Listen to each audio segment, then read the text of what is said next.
ये किसी एक धर्म के बारे में बहस नहीं है, ये बात सबको स्पष्ट होनी चाहिए। किसी धर्म को महान बताने या किसी धर्म को कमतर बताने की ये बहस नहीं है। तो यदि कोई इस उम्मीद से देख रहा है या यहां आया है, तो मैं आपको आश्वस्त करना चाहता हूं कि आपको नाउम्मीदी हाथ लगेगी। इस बहस में बहुत ज्यादा धार्मिक प्रतीकों के इस्तेमाल को लेकर भी ये दोनों लोग जो अभी आपको गंभीर दिख रहे हैं, भले लोग हैं, कल शाम को चाय पर मिले थे, बहुत हंसी मजाक भी इनके बीच हुआ था और गलबैयां डालते हुए एक तस्वीर भी हुई थी। ये इस बात का प्रमाण है कि इंटरनेट पर जो हल्ला मचा हुआ है उसके मुकाबले ये दोनों लोग बहुत ही अच्छे शांत ढंग से बहस के लिए राजी हो गए हैं। ट्विटर की बातें ट्विटर तक सीमित, एलन मस्क आजकल उसको एक्स कहते हैं। और अब इस बहस की शुरुआत मैं इन विद्वानों का, हालांकि इनको परिचय की जरूरत नहीं है, पर हो सकता है, हमें पत्रकारिता में सिखाया जाता है कि नेवर अज्यूम, विज्ञान भी यही कहता है। मुफ्ती शमाइल नदवी साहब इस्लामिक विद्वान, शिक्षाविद हैं, कोलकाता के वाहियान फाउंडेशन के संस्थापक हैं, लखनऊ की प्रतिष्ठित दारुल उलूम नदवतुल उलमा से ग्रेजुएशन किया है, सोशल मीडिया और सार्वजनिक मंचों पर अध्यापन और बौद्धिक कामों में सक्रिय हैं और इस समय इंटरनेशनल इस्लामिक यूनिवर्सिटी मलेशिया से पीएचडी कर रहे हैं। अच्छी बात यह है कि पढ़ाई के साथ साथ ट्रैवल ब्लॉग भी बनाते हैं। पेट्रोनस टावर के सामने का ब्लॉग हमने देखा। हमारे साथ जावेद अख्तर साहब हैं। जावेद अख्तर साहब कवि हैं, शायर हैं, गद्य भी लिखते हैं, फिल्मों के लिए संवाद लिखे हैं, गीत लिखे हैं। इससे इतर ये वैज्ञानिक सोच को लेकर या अपने डिक्लेयर्ड एथिज्म को लेकर भी मुखर रहते हैं और अपने तहीं रैशनैलिटी की बात करते हैं। देवियों और सज्जनों, डज गॉड एग्जिस्ट? इस सवाल का जवाब सब अपने अपने तहीं खोजने की कोशिश कर रहे हैं। कोई इसको गॉड डैम पार्टिकल की खोज बताता है, कोई गॉड पार्टिकल की खोज बताता है, कोई हिग्स बोसान की खोज बताता है, कोई ये सवाल जवाब तलाशने की कोशिश करता है कि मास एग्जिस्टेंस में आखिर आया कैसे, हुआ क्या था, सृष्टि के पहले, समय के पहले क्या था। और कोई ये कहता है कि ये सारी खोजें जिस मस्तिष्क में हो रही हैं प्रकृति के क्रम में, वो कैसे विकसित हुआ। मैं उम्मीद करता हूं कि हम आज इन बुनियादी सवालों के कुछ जवाब हासिल करने में कामयाब हों। मैं सबसे पहले मंच पर आमंत्रित कर रहा हूं मुफ्ती शमाइल नदवी साहब को। आइए सर।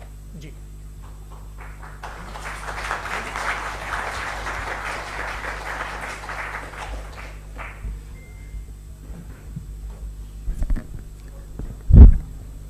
एक आखिरी गुजारिश, आप बोलना शुरू करें। आप लोग प्लीज अपने फोन फ्लाइट मोड पे या साइलेंट मोड पे रखें। एक बार चेक कर ले, कई बार बेध्यानी हो जाती है।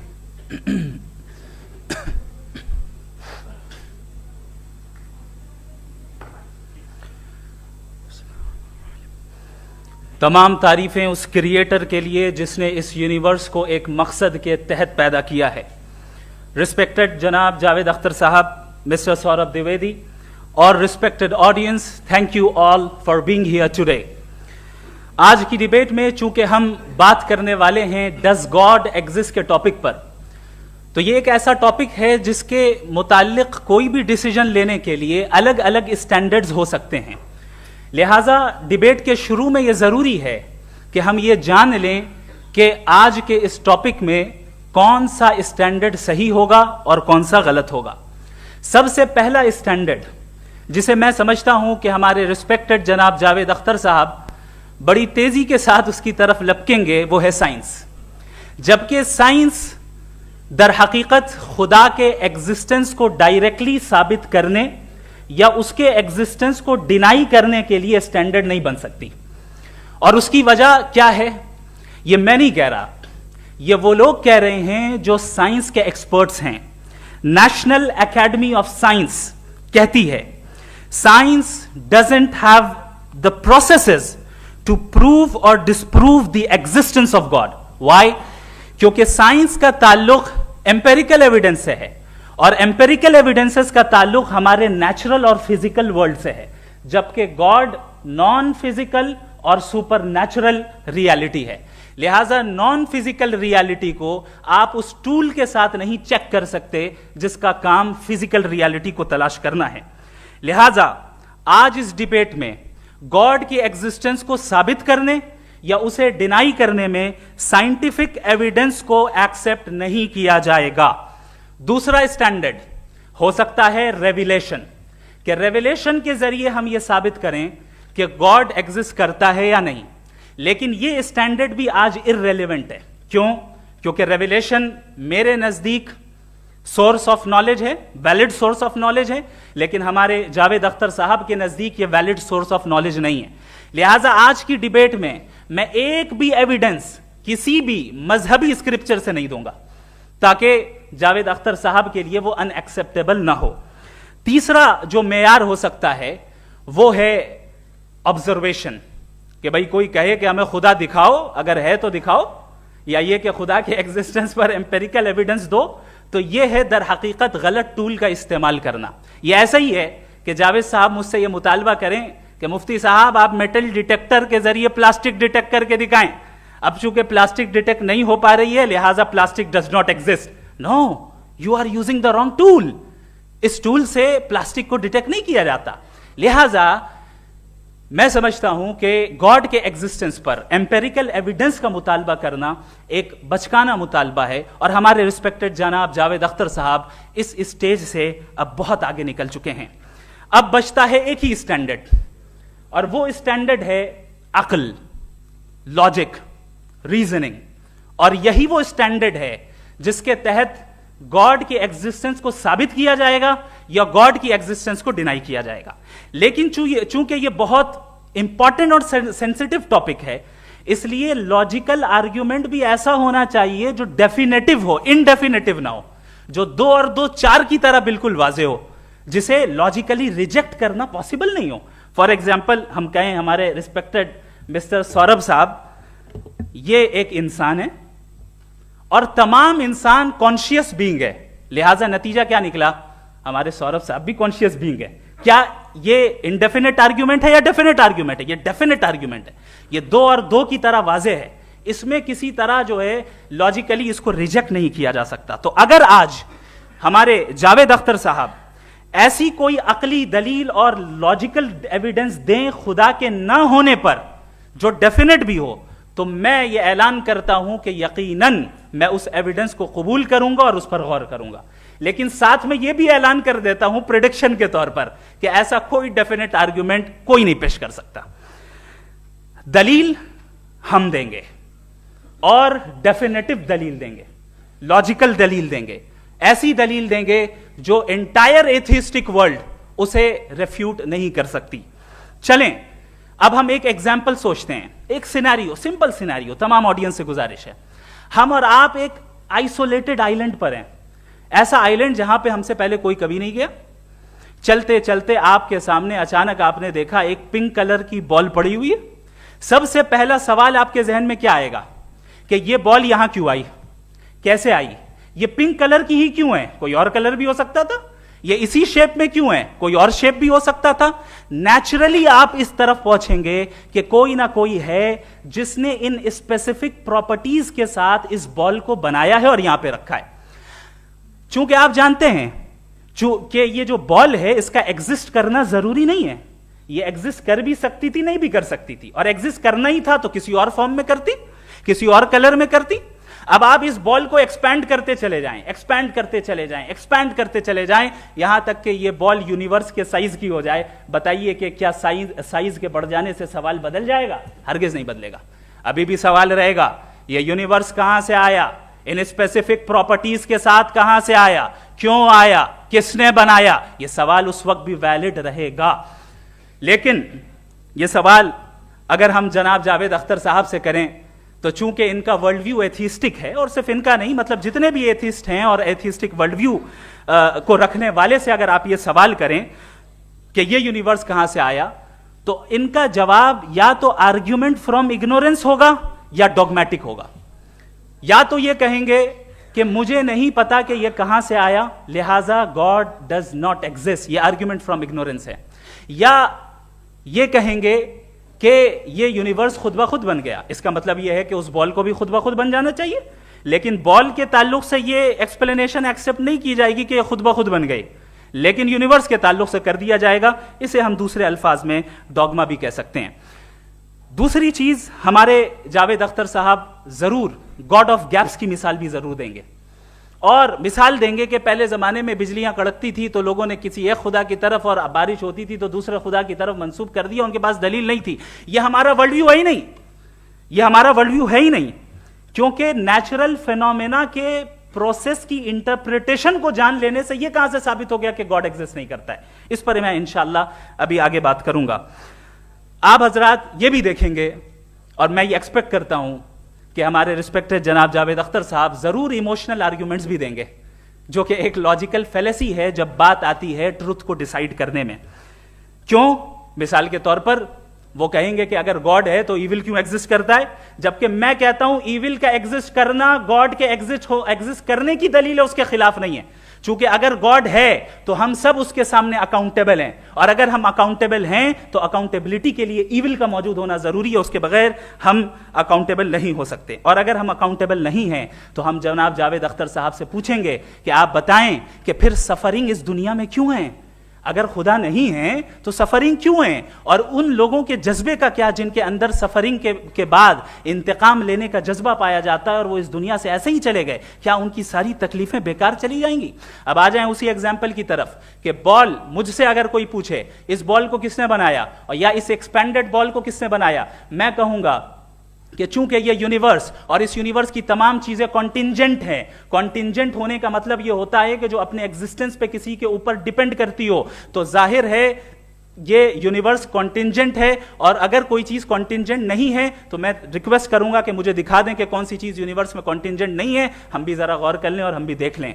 और जब कॉन्टिंजेंट चीजें मौजूद हैं तो फिलोसोफर्स की इस्तिलाह के मुताबिक, हम उस टर्मिनोलॉजी के मुताबिक हम उस जगह तक पहुंचते हैं और उस हस्ती तक पहुंचते हैं जिसे नेसेसरी बीइंग कहा जाता है, कि ये वो नेसेसरी बीइंग है जिसका मौजूद ना होना नामुमकिन हो। क्योंकि अगर ये मौजूद ना हो तो सारी चीजें एग्जिस्टेंस में आएंगी ही नहीं, और ये सारी कॉन्टिंजेंट चीजें उसी के ऊपर डिपेंड करती हैं। अब अगर आप ये सवाल करते हैं कि फिर उस हस्ती को किसने बनाया, फिर उसका कॉज क्या है, फिर उसका कॉज क्या है, फिर उसका कॉज क्या है, और एंडलेसली चले जाएं, इसे हम कहते हैं इन्फिनिट रीग्रेस ऑफ कॉजेस, जो कि लॉजिकल फेलेसी है। कॉन्सेप्चुअली इन्फिनिटी पॉसिबल है। मिसाल के तौर पे न्यूमेरिकल्स 1 2 3 गिनते चले जाएं, इन्फिनिट नंबर्स हैं। मैं कॉन्सेप्चुअली बात नहीं कर रहा, प्रैक्टिकली रियलिटी में साबित करके दिखाएं कि infinite regress of causes possible हैं या नहीं। अगर पॉसिबल हैं तो हम मान लेंगे, मिसाल दे दें, और पॉसिबल नहीं है तो एक ही ऑप्शन बचता है जिसे हम कहते हैं नेसेसरी बीइंग। ऐसी नेसेसरी बीइंग जो इंडिपेंडेंट है, क्योंकि अगर वो डिपेंडेंट हुई तो वो नेसेसरी नहीं रहेगी। ऐसी इंडिपेंडेंट बीइंग जो इटर्नल है, अगर वो इटर्नल नहीं होगी, उसकी बिगिनिंग होगी तो वो खुद कॉन्टिंजेंट है। ऐसी बीइंग जो पावरफुल है, क्योंकि कॉन्टिंजेंट को एक्चुअलाइज करने के लिए पावर चाहिए। ऐसी बीइंग जो इंटेलिजेंट है और नॉलेजेबल है, क्योंकि ये यूनिवर्स स्पेसिफिक फॉर्म और स्पेसिफिक लॉज ऑफ नेचर के तहत प्रिसाइजली चल रहा है। Thank you. थैंक यू मुफ्ती साहब। मैं इन दलीलों के बाद जावेद अख्तर साहब से गुजारिश करूंगा, आप बैठ के बोलना चाहेंगे या बाहर? जी।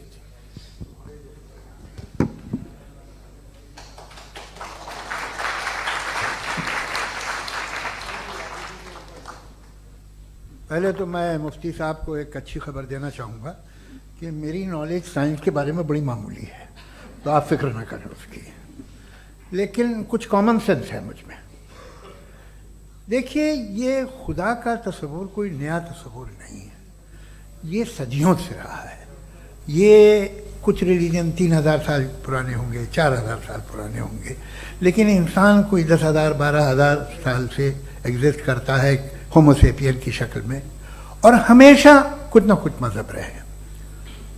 ये मजहब जाहिलों के नहीं थे, ये मजहब एक ऐसी ग्रीक सोसाइटी के थे जहाँ बड़े बड़े फिलोसफर पैदा हुए।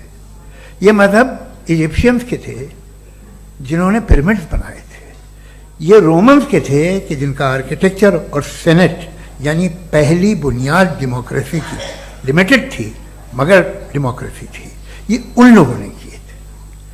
तो इनका जो जुपिटर था, रा था, ज़्यूस था, उन्हें उस पर इतना ही एतमाद था जितना आज किसी मजहबी आदमी को अपने खुदा पे होगा।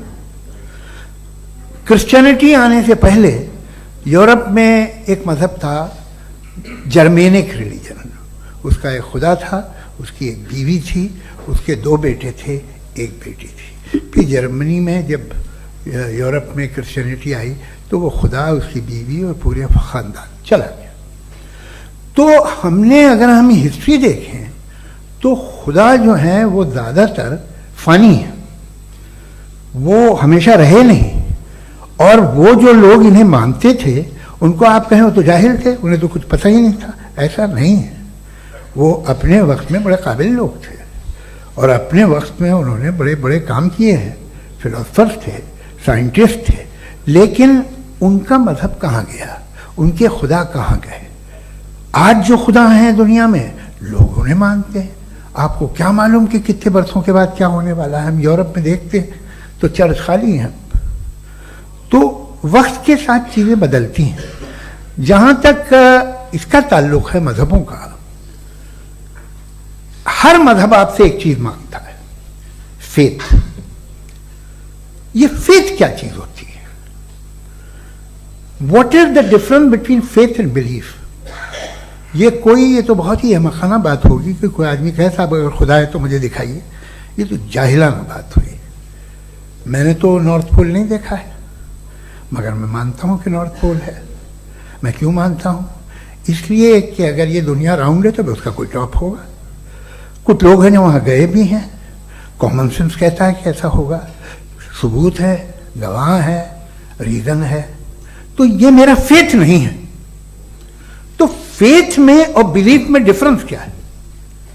जो मजहब मांगता है आपसे, हर मजहब फेथ मांगता है। फेथ का मतलब ये है कि ना कोई गवाह हो, ना कोई सबूत हो, ना कोई रैशनल हो, ना कोई लॉजिक हो, ना कोई प्रूफ हो, मगर तुम एक बात को मानो। ये है फेथ। वरना बिलीफ होता। अगर इसमें कुछ भी सबूत होते, गवाह होते, तो फिर इसे आप बिलीफ कहते। जैसे मेरा बिलीफ है कि नॉर्थ पोल है, मेरा फेथ थोड़ी है। फेथ इन तमाम शर्तों को रद्द करता है। तो फिर स्टुपिडिटी क्या है? अगर मैं एक बात ऐसी मानूं जिसकी ना कोई लॉजिक है, ना कोई रैशनल है, ना कोई प्रूफ है, ना कोई गवाह है, ना कोई सबूत है, और मैं उसे मानूं, तो ये स्टुपिडिटी हुई। इसे ही भाई कल को मैं यकीन कर लूं कि एलोन मस्क जो है मेरा भाई है, तो मुझे इंतहाई खुशी होगी, सुकून भी बहुत मिलेगा मुझे। लेकिन और कहे भाई क्यों मानते हो, क्या सबूत है भाई, वो तो अमेरिकन है और तुम तो इंडियन हो, वो तो नस्ल लगे, तुम्हें कभी मिले भी नहीं। साहब देखिए मेरा फेथ है, इस पर बात न किया। फेथ का मतलब ही यह है कि आप प्रूव नहीं कर सकते। अगर आप प्रूव कर सकते हो तो फेथ की जरूरत ही नहीं, फिर तो आप बात करेंगे, आप कितनी बहस कर लीजिए। अल्टीमेटली दुनिया का हर मजहब फेथ पे टिका है, और फेथ का मतलब है एक ऐसा यकीन जिसका कोई सबूत, कोई गवाह, कोई रैशनल नहीं। अब आप ये कहें, क्या आप ये क्यों कह रहे हैं कि साहब ये कायनात किसने बनाई? कमाल ये है कि आपने बताया कि एक आइलैंड पे गए और एक बॉल देखी। आपने ये नहीं कहा कि आइलैंड किसने बनाया, आपको सिर्फ बॉल पे हैरत हुई। हमने आइलैंड पे हमने हैरत नहीं की, होते हैं आइलैंड। इसी तरह ये आइलैंड है, सितारे, ये गैलेक्सीज, ये सब आइलैंड हैं, खला में। हम उन्हें टेकन फॉर ग्रांटेड लेते हैं, हम पूछते नहीं किसने बनाए। आपने जजीरे के बारे में भी नहीं पूछा है। मेरी पैदाइश कैसे हुई? क्या मैं प्लान पैदा हुआ था? I was plan to be born, या एक लकी स्पर्म था जो किसी एक से चिपक गया? मेरी पैदाइश रैंडम। और इंसाफ जिसे आप कहते हैं, इंसाफ का तो नेचर से कोई वास्ता ही नहीं है। जो आप कहते हैं कि एक दिन इंसाफ मिलेगा, इंसाफ is a human concept. Nature में कोई इंसाफ नहीं। अगर शेर हिरन को खा जाता है तो उसे कोई सजा नहीं मिलती। अगर एक आंधी आती है और हरे भरे पेड़ों को उखाड़ के फेंक देती है तो आंधियों की जेल नहीं होती है। नेचर में इंसाफ नहीं, इसलिए मुझे नेचर को इंसाफ की जरूरत भी नहीं। नेचर तमाम एक है। अब हम कहें कि साहब ये देखिए जो मैंने खाना खाया था, ये मेरी आंख तो नहीं यूं कर दिया उसे, तो इसे सजा मिलने नहीं, वो सिस्टम है, ऐसे ही चल रहा है। नेचर बगैर इंसाफ के है। इंसाफ इज अ ह्यूमन कॉन्सेप्ट। तो जो आपसे कहता है कि मैं तुम्हें इंसाफ दूंगा, वो इंसानी जहन की पैदावार है। ये नेचुरल है ही नहीं, ये आसमानी है ही नहीं, नेचर का तसव्वुर, इंसाफ का तसव्वुर। भाई आप साथ मिलते हैं, अब आप लेफ्ट हैंड ड्राइव करते हैं, ये क्या है? तमाम सच, तमाम नेकी, तमाम शराफत लेफ्ट हैंड ड्राइव है। वरना क्या होगा, या तो आप क्रॉस कर देंगे, आपका एक्सीडेंट हो जाएगा, या आप किसी को मार देंगे, या ट्रैफिक जैम हो जाएगा। झूठ, बेईमानी, रिश्वतखोरी, ये तमाम जो है driving on the wrong side है, इसके ऊपर कुछ नहीं। ये तो हमने बनाया, जैसे हमने लेफ्ट हैंड ड्राइव बनाई है। ये कॉन्सेप्ट ऑफ इंसाफ जो है ये हमारा है, इसका नेचर से कोई वास्ता नहीं। शेर खा जाता है हिरन को, उसे जेल होती है क्या? कुछ भी नहीं, है ही नहीं। तो ये जो दुनिया के रिलीजन प्रॉमिस करते हैं आपसे इंसाफ, इसी से मालूम होता है कि ये मैनमेड है। ये तसव्वुर कहीं और का है ही नहीं। जो नेचर है, कुछ लोग कहते हैं नेचर ही खुदा है, तो नेचर में तो इंसाफ नहीं कहीं। और आप वादा कर रहे हैं कि तुम्हें मरने के बाद इंसाफ मिलेगा। मुझे अगर मिलेगा तो मैं बहुत खुश होऊंगा, लेकिन मैं यकीन नहीं कर पाता हूं, इसलिए कि मैं फेथ नहीं पैदा कर सकता। The very fact that religions demand faith, इसका मतलब है कि उनके पास जस्टिफिकेशन नहीं है। अच्छा था, फिर रिलीजन अगर मॉडरेशन में है, कोई सा भी नहीं, वो आप में कुछ खूबियां भी पैदा करता होगा, देखिए उससे ये फायदा है, वो फायदा है। अल्कोहल जो है वो ज़्यादातर दवाओं में यूज होती है, और एक सर्वे किया गया था अमेरिका में कि लॉन्जिटिविटी किन लोगों की है। तो एक तरफ वो लोग थे जो शराब पीते ही नहीं थे, और एक तरफ वो थे जो एक बोतल शराब रोज पीते थे। सबसे ज़्यादा लंबी उम्र की है जो 2 पैक नाप के शराब पीते हैं और खाना खाते हैं। मगर हम शराब को बुरा समझते हैं, मैं भी बुरा समझता हूँ। क्यों? ऐसा होता नहीं। कुछ चीज़ों में आदत होती है कि वो बढ़ती है। आज तक में एक आदमी दूध पीता है, आप 10 साल बाद भी मिलेंगे तो एक ही गिलास पीता होगा। ऐसा नहीं होता, सुबह से दूध पीता रहता है। मिल्कोहलिक मैंने नहीं देखे, अल्कोहलिक होते हैं। ये टेंडेंसी है मजहब की कि वो बढ़ता है, जैसे कैंसर बढ़ता है, जैसे शराब बढ़ती है। कुछ लोग होंगे जो उसे सही तरह से यूज करते हैं। मुझे यकीन है कि हमारे मुफ्ती साहब भी उनमें से एक, इनसे बहुत खुशी हुई मुझे इनसे मिलकर। लेकिन कितने लोग हैं कि आज आप देखते हैं दुनिया में जो तबाहियां हैं, इनमें कितना हाथ है उन लोगों का जो बिलीवर कहते था मजहब ये नहीं कहता, ना कहता होगा, मगर जब ये मजहब पीते हैं तो ऐसे बिहेव करते हैं। थोड़ा सा अगर हो तो शायद बहुत अच्छी बात, लेकिन शराब थोड़ी सी नहीं रहती, उसमें टेंडेंसी है। पहले थोड़ा सा अगर 2-3 कैंसर के सेल हो ना बॉडी में तो आदमी सिम रहेगा, लेकिन वो 2-3 सेल नहीं रहते, वो मल्टीप्लाई होते हैं। जावेद साहब, टाइम पूरा हो गया। टाइम हो गया, तो बस बात खत्म हो गई। अच्छा, मुझे कुछ और कहने को था भी नहीं। जी, मैं पहले जवाबी दौर के लिए इनवाइट कर रहा हूं मुफ्ती साहब को। Your rebuttal round 1, you have 7 minutes.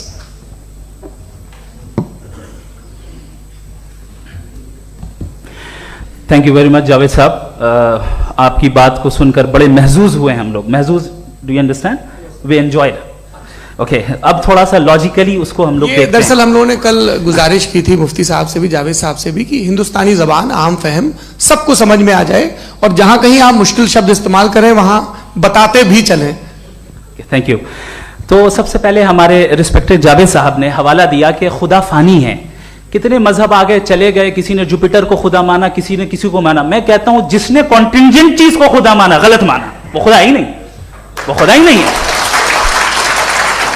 हम तो नेसेसरी बीन को साबित करने बैठे हैं, वो नेसेसरी कॉज जो इटरनल है, जो अबदी भी है और अजली भी है। हम किसी और को साबित करने नहीं बैठे। दूसरी चीज उन्होंने कहा कि फेथ एंड बिलीफ ये एक ऐसी डेफिनेशन है फेथ की जो इन्होंने पहली मर्तबा पेश की है, या माफ कीजिएगा इन्होंने पहली मर्तबा पेश नहीं की है, रिचर्ड डॉकिंस ने पहली मर्तबा पेश की है। मुझे मालूम है ये सोर्स कहां से है।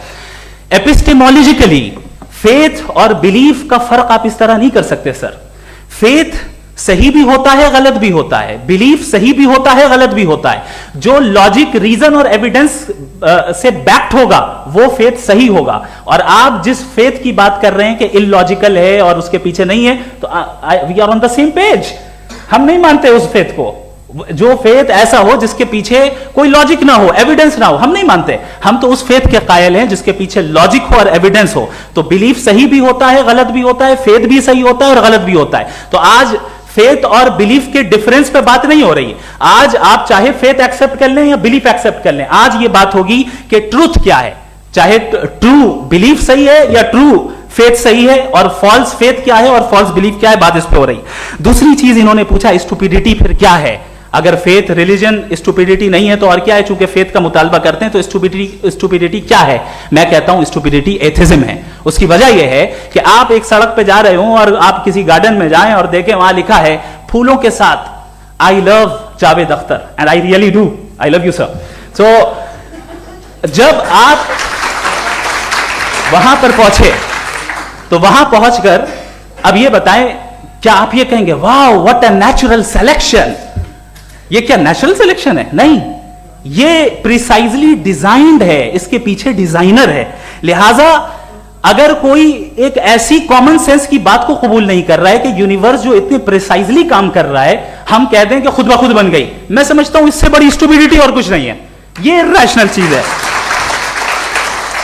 फिर हमारे सर ने कहा कि आपने बॉल पे फोकस किया, आइलैंड पे फोकस नहीं किया। अरे आइलैंड को किसने बनाया यही समझाने के लिए तो बॉल की मिसाल दे रहा हूं। और बॉल भी कॉन्टिंजेंट है, आइलैंड भी कॉन्टिंजेंट है, दोनों नेसेसरी बीइंग का मुतालबा करते हैं। आगे इन्होंने कहा कि नेचर में कोई इंसाफ नहीं है, हम डिसाइड करते हैं कि मोरालिटी क्या होती है, इंसाफ क्या होता है, हम डिसाइड करते हैं। जैसे ड्राइविंग सीट में ट्रैफिक वाला, ये तो किसी खुदा ने नहीं कहा, ये है, इसे कहते हैं फॉल्स इक्विवेलेंस। ये एक लॉजिकल फेलेसी है। आपने जो है मिसाल दी ड्राइविंग की और ट्रैफिक की, ये सब्जेक्टिव मोरालिटी है। आप सब्जेक्टिव मोरालिटी को मिसाल बनाकर ऑब्जेक्टिव मोरालिटी के ऊपर नहीं थोप सकते। इंसाफ की ऑब्जेक्टिव मोरालिटी। अगर आप ये कहते हैं कि नेचर में इंसाफ नहीं है तो इंसाफ का न होना ये नेचुरल हुआ, तो फिर नेचर को नेचर रहने दे, क्यों हम इतना स्ट्राइव कर रहे हैं दुनिया में इंसाफ लाने के लिए? ये तो इलॉजिकल बात है, इर्रेशनल बात है।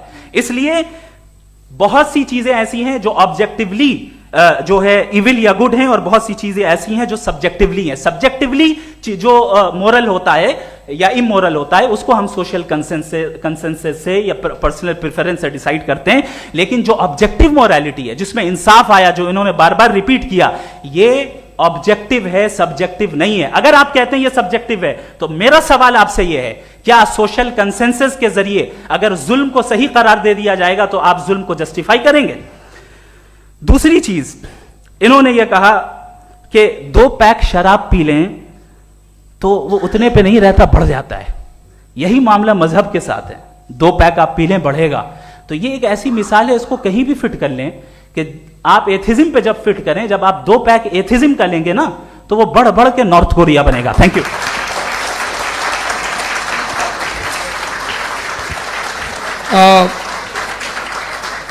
फर्स्ट राउंड के रिबटल के लिए मैं जावेद साहब को इनवाइट कर रहा हूं। आपके पास 7 मिनट का वक्त है, रीसेट कर दीजिएगा प्लीज।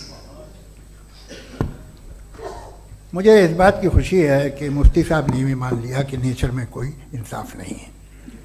तो कोई भी चीज़ जो इंसान ने नहीं बनाई है उसमें इंसाफ नहीं होता है। एक बात मैं आपसे अर्ज करूं, जरा पता लगा लीजिएगा, ये जो आप बाग में जाते हैं बेहद खूबसूरत फूल देखते हैं ना, इनमें से कोई नेचुरल नहीं है। ये सारे फूल क्रॉस करके बनाए गए हैं।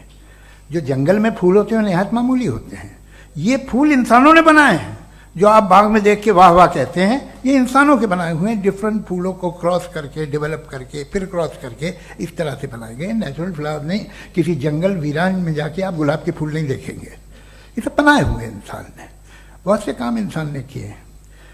बाकी है कि आपने मेरी एक बात का जवाब नहीं दिया, जिससे मुझे शिकायत है कि फेथ क्या है और आप फेथ मांगते क्यों हैं मुझसे? आप तो लॉजिकल हैं, आपके पास तो सारे रैशनल हैं, आपके पास सारे सबूत हैं, तो तो आपको फेथ की डिमांड क्यों करते हैं कि भाई तुम सरेंडर कर दो और सवाल मत करो? कोई मजहब सारे सवाल करने की इजाजत नहीं देता है और मना करता है कि ज्यादा सवाल ना करो, बह जाओगे तुम। आप क्यों रोकते हैं? हकीकत यह है कि इंसानी तारीख क्या है। इंसानी तारीख यह है कि दुनिया में दो तरह के लोग हुए हैं। एक वो जिन्होंने अपनी लाइल्मी की परस्तिश की है, दूसरे वो जिन्होंने अपनी इग्नोरेंस या लाइल्मी से झगड़ा किया है और मालूम किया है कि क्या है। ये जो आप कह रहे हैं, आज आप हैरान हैं कि भाई ये यूनिवर्स कैसे बनी। लोग हैरान थे कि सूरज डूबता है तो इधर से कैसे निकलता है। और आप एक कदम जाके हमेशा का मानने को तैयार है, एक कदम पीछे ही मान जाइए। भाई आप इसके बाद जाते हो, कहते सवाल ना करना कि ये कहां से आया, ये पावर तो हमेशा से हमेशा रहेगी। तो आप यूनिवर्स के बारे में मानने में क्या तकलीफ है? एक कदम पहले रुक जाइए, ये हमेशा से थी या नहीं थी हमें मालूम नहीं है।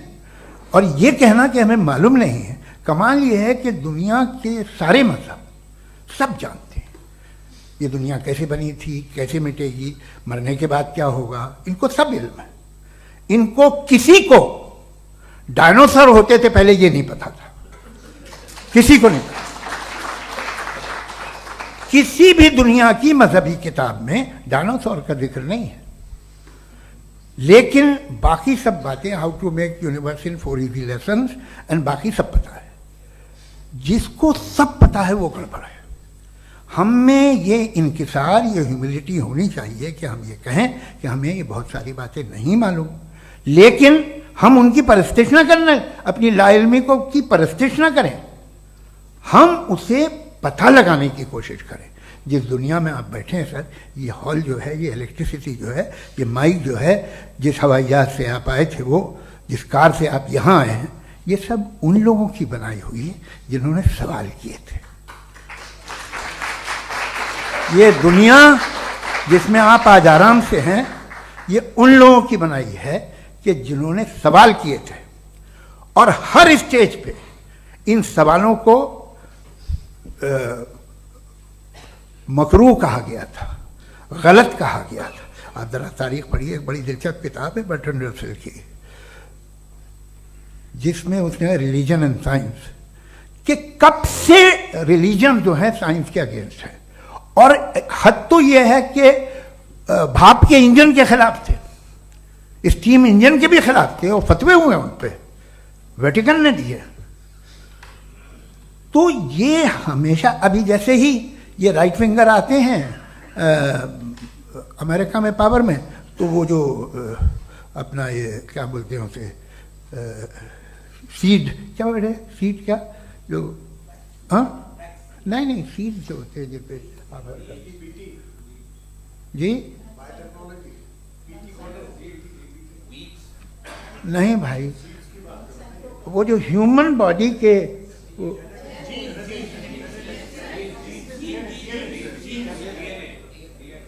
उस पर रिसर्च बंद हो जाती है, रिपब्लिकन नहीं करने देते। अरे भाई इतना डर क्या है तुम्हें?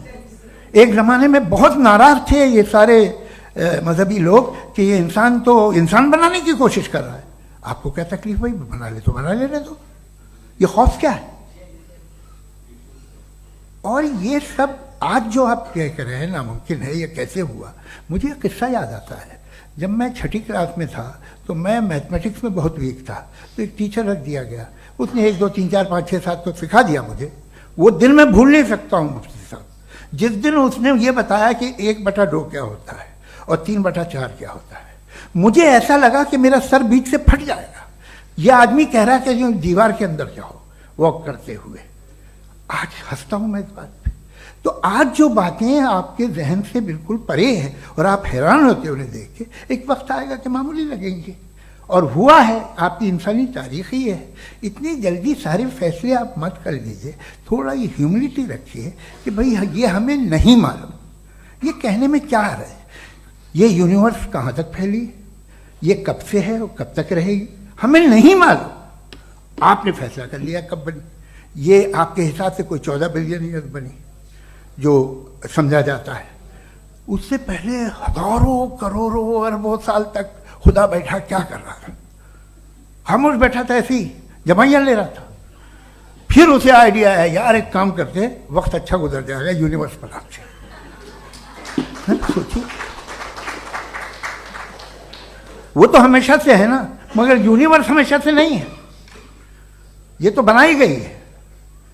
और उससे पहले क्या था, इनका क्या काम था? कैसी बात है, ये बड़ा आसान है। जो बात हमें आज धीरे धीरे पता चली है, बरसों 2000 और 2500 साल पहले आपको किसी ने बता दिया कि क्या था, आप मान गए, और तब से वही मान रहे हैं जो 2500 साल पहले कहा गया था। सब कुछ बदल गया है, सॉल्व हो रही हैं चीज़ें। अभी साइंस बिल्कुल दावा नहीं करती, या कोई फिलोसफर ये दावा नहीं करता कि हमें सब मालूम, बल्कि वो कहता है कि हमें जितना मालूम होता है उससे ये मालूम होता है कि हमें कितना कम मालूम। तो हम अपनी जहालत से लड़े, उसकी परस्तिश न करें। जी, time, thank you so much. मैं तर्कों की श्रृंखला में राउंड 2 के लिए मुफ्ती साहब को आमंत्रित कर रहा हूं। आपके पास एक बार फिर से 7 मिनट का वक्त है। शुक्रिया। जनाब जावेद अख्तर साहब कई मर्तबा दोहरा रहे हैं कि फेथ का मतलब बताइए, फेथ का मतलब बताइए। मैंने बता दिया, फेथ सही भी होता है, गलत भी होता है। और आज हम फेथ पे बात नहीं कर रहे, हम ट्रूथ और डज गॉड एग्जिस्ट पे बात कर रहे हैं। क्या डज गॉड एग्जिस्ट, ये ट्रूथ यानी गॉड है या नहीं है, इसमें से दोनों ट्रूथ क्या है। अब आप उसे फेथ कह लें, बिलीफ कह लें, नॉट माई बिजनेस। उसके बाद आपने कहा कि भाई सवाल करने से मजहब रोकता है। मैं कहता हूं जो रोकता है वो रोकता होगा, मैं नहीं रोकता, बल्कि सवाल करें, सवाल करना चाहिए। सवाल कर करके तो हम आगे बढ़ते हैं, तरक्की करते हैं, और इसीलिए मैं आज यहां पे आया हूं। लेकिन सवाल सिर्फ खुदा से नहीं होगा, आपसे भी होगा। सवाल एथिज्म से भी होगा, सवाल सिर्फ मजहब से नहीं होगा, सबसे होगा। और आज मैं सवाल करूंगा और उम्मीद है कि आप जवाब देंगे। अभी तक आपने वैसे कॉन्टिंजेंसी आर्गुमेंट का कोई जवाब नहीं दिया। चलें, आपने कहा यूनिवर्स के बारे में इटर्नल क्यों नहीं बोल देते। ये चूंकि लॉजिकली पॉसिबल ही नहीं है कि यूनिवर्स इटर्नल हो। यूनिवर्स एक कॉन्टिंजेंट चीज है जो टाइम एंड स्पेस के पाबंद है, टाइम एंड स्पेस से बाउंड है। जो टाइम एंड स्पेस से बाउंड होगा वो कॉन्टिंजेंट होगा, जो कॉन्टिंजेंट होगा वो उसकी बिगिनिंग हुई होगी, जिसकी बिगिनिंग हुई होगी वो इटर्नल नहीं हो सकता। ये तो कॉमन सी बात है।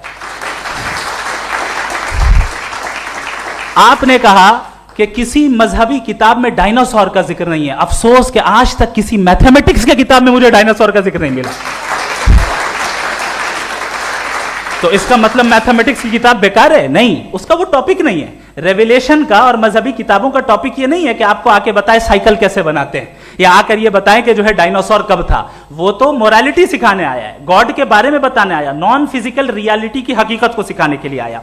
रिलीजियन साइंस को रोकता है? नहीं रोकता। अगर रोकता है तो गलत करता है। रिलीजियन साइंटिज्म को रोकता है, जिसमें हमारे जावेद साहब मुब्तला है। साइंस और साइंटिज्म में फर्क है। साइंटिज्म यह है कि आप समझें कि साइंस और साइंटिफिक मेथोडोलॉजी ये नॉलेज को हासिल करने का वाहिद सोर्स ऑफ नॉलेज है। यह है साइंटिज्म। हम इसे रिजेक्ट करते हैं। हम साइंस को तो तरक्की करते हैं, भाई आप हमारी पूरी तारीख कर लें, पढ़ लें तो आपको पता चल जाएगा। बहरहाल ये अलग टॉपिक है। उसके बाद इन्होंने एक लफ्ज कहा, वेटिकन ने फतवा दिया। वेटिकन का फतवे से कोई ताल्लुक नहीं है, दोनों कॉन्ट्राडिक्टरी अल्फाज हैं। उसके बाद उन्होंने कहा कि भाई हमें नहीं मालूम। अगर नहीं मालूम तो क्लियरली कह देना कि नहीं मालूम है, इसमें क्या हरज है। तो वही तो मैं कह रहा हूं ना कि आप कह दें कि नहीं मालूम, लेकिन क्लेम क्यों कर रहे हैं कि गॉड एग्जिस्ट नहीं कर रहा है।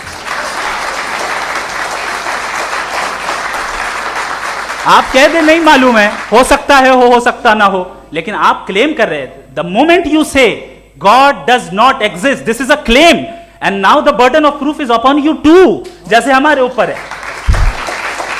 और क्यों है मैं बताता हूं, क्यों है ये भी मैं बताता हूं। फिलोसॉफिकली जो क्लेम होता है ना, सिर्फ ये नहीं होता कि इंसान कहे पॉजिटिव क्लेम करे और नेगेटिव क्लेम करे तो बर्डन ऑफ प्रूफ नहीं है। आप मिसाल के तौर पे मैं कहूं कि फुला उस कमरे में कोई नहीं है, मैंने एक नॉलेज का क्लेम किया है। उस कमरे में कोई नहीं है, मैंने एक नॉलेज का क्लेम किया। या तो मैं कहूं मुझे नहीं पता, हो भी सकता है नहीं भी हो सकता है, this is not a claim. लेकिन जब मैं कह रहा हूं कि वहां कोई नहीं है, या मैं कह रहा हूं वहां कोई है, दोनों क्लेम है और दोनों के ऊपर बर्डन ऑफ प्रूफ है। हमारे ऊपर भी बर्डन ऑफ प्रूफ है। मैंने कंटिजेंसी आर्ग्यूमेंट दिया, इसे तोड़कर दिखाइए। आखिरी चीज, इन्होंने कहा कि खुदा दुनिया बनाने से पहले 150 साल पहले या करोड़ों साल पहले क्या कर रहा था? अरे हजरत, चलें, बहरहाल मैं जवाब दे देता हूं, आप हमारे रिस्पेक्टेड पर्सनालिटी हैं, अगर आप नहीं होते तो मैं ऐसे एंटरटेन ही नहीं करता। टाइम, ये 100 साल पहले या 100 साल बाद, पहले बाद में अभी, ये वो अल्फाज हैं जिनका ताल्लुक टाइम से है। टाइम शुरू ही हुआ है यूनिवर्स की बिगिनिंग के बाद, तो उसके पहले खुदा क्या कर रहा था? सवाल इलॉजिकल है, ये फेलेसी है। यानी आप ये कह रहे हैं कि यूनिवर्स के बनने से पहले खुदा क्या कर रहा था? टाइम के बनने से पहले, पहले का ताल्लुक टाइम से, टाइम उस वक्त था ही नहीं, तो ये सवाल ही इनवैलिड है खुदा के ताल्लुक से। दूसरी चीज, आर्ग्यूमेंट ऑफ कंटिंजेंसी जो मैंने आपके सामने पेश की है, आपने बार बार ये प्रूफ किया और ये कह रहे हैं कि गॉड ऑफ गैप्स। देखिए, पहले नहीं मालूम था, साइंस ने कर दिया। सिंपल्स की मिसाल से मैं समझा देता हूं। जिस गैप्स की आप बात कर रहे हैं ना, साइंस उन गैप्स को जिन चीज के जरिए भी प्रूव करेगा वो कॉन्टिंजेंट ही होगा, अब चाहे वो फोर्स हो, मैटर हो या एनर्जी हो। लिहाजा सवाल हमारा उस वक्त भी वैलिड होगा जब तक कि आप नेसेसरी बीइंग पे ना आ जाएं, और इन्फिनिट रिग्रेस पॉसिबल नहीं है of causes in practical world, तो जाहिर है कहीं रुकना पड़ेगा, जहां रुकेंगे वही खुदा है। दूसरी चीज, आपने ये कहा, क्या कह रहा था मैं, किस पॉइंट को? What? Oh no, after that. Just now. हाँ, जहां रुकेंगे वही खुदा है। बहरहाल, तो टाइम का जिक्र हो गया, गॉड ऑफ गैप, सॉरी, या इसकी एक मिसाल आप ले लें। एक कार है, एक साहब ने देखा कि भाई कार जो है उसके व्हील्स कितने अच्छे लगे हुए हैं सही जगह पे, स्टीयरिंग जो है कितने अच्छे जगह पे लगी हुई है, और सीट्स कितने वेल डिजाइंड है, कितनी प्रिसाइजली ये कार काम कर रही है, तो जरूर कोई ना कोई इसे क्रिएट किया है, किसी ने क्रिएट किया है। अब जावेद साहब आए और कहे, अरे जनाब बोनेट खोलिए, इसमें इंजन है, इंजन इस कार को चला रहा है, hence prove no one has created the car. This is illogical, this is irrational. आपने इंजन के जरिए उस गैप को तो साबित किया, लेकिन क्या उससे कार की जो क्रिएशन है और उसका जो क्रिएटर है ये इम्पॉसिबल हो जाए? ऐसा पॉसिबल है? उसका सवाल खत्म हो जाए, ऐसा पॉसिबल है? नहीं। आपने गैप्स को फिल करके, कॉन्टिंजेंट चीजों से गैप्स को फिल करके हमारे ऑब्जर्वेशन को और ब्रॉड कर दिया। अब हमें और पता चल गया कि ये जो कार है इसका सिस्टम कितना ज्यादा कॉम्प्लेक्स है। पहले कम समझते थे, अब कॉम्प्लेक्सिटी और ज्यादा वाजे हो गई। अब हमें समझ में आ रहा है कि हमारी सर्टेनिटी और बढ़ गई कि जरूर इस कार को किसी ना किसी ने बनाया। यही मामला यूनिवर्स का है। साइंस हमेशा फिजिकल वर्ल्ड की चीजों को ही फिल करती जाएगी और फिजिकल चीजों से ही करती जाएगी, चूंकि एम्पेरिकल एविडेंस का ताल्लुक फिजिकल वर्ल्ड से है। आप साइंस के जरिए मेटाफिजिकल रियलिटी को कभी साबित नहीं कर सकते। ये रॉन्ग टूल का इस्तेमाल करना है। ये वही काम है कि आप मेटल डिटेक्टर से प्लास्टिक डिटेक्टर करने चलें, जो कि जाहिर है सही नहीं है। Thank you.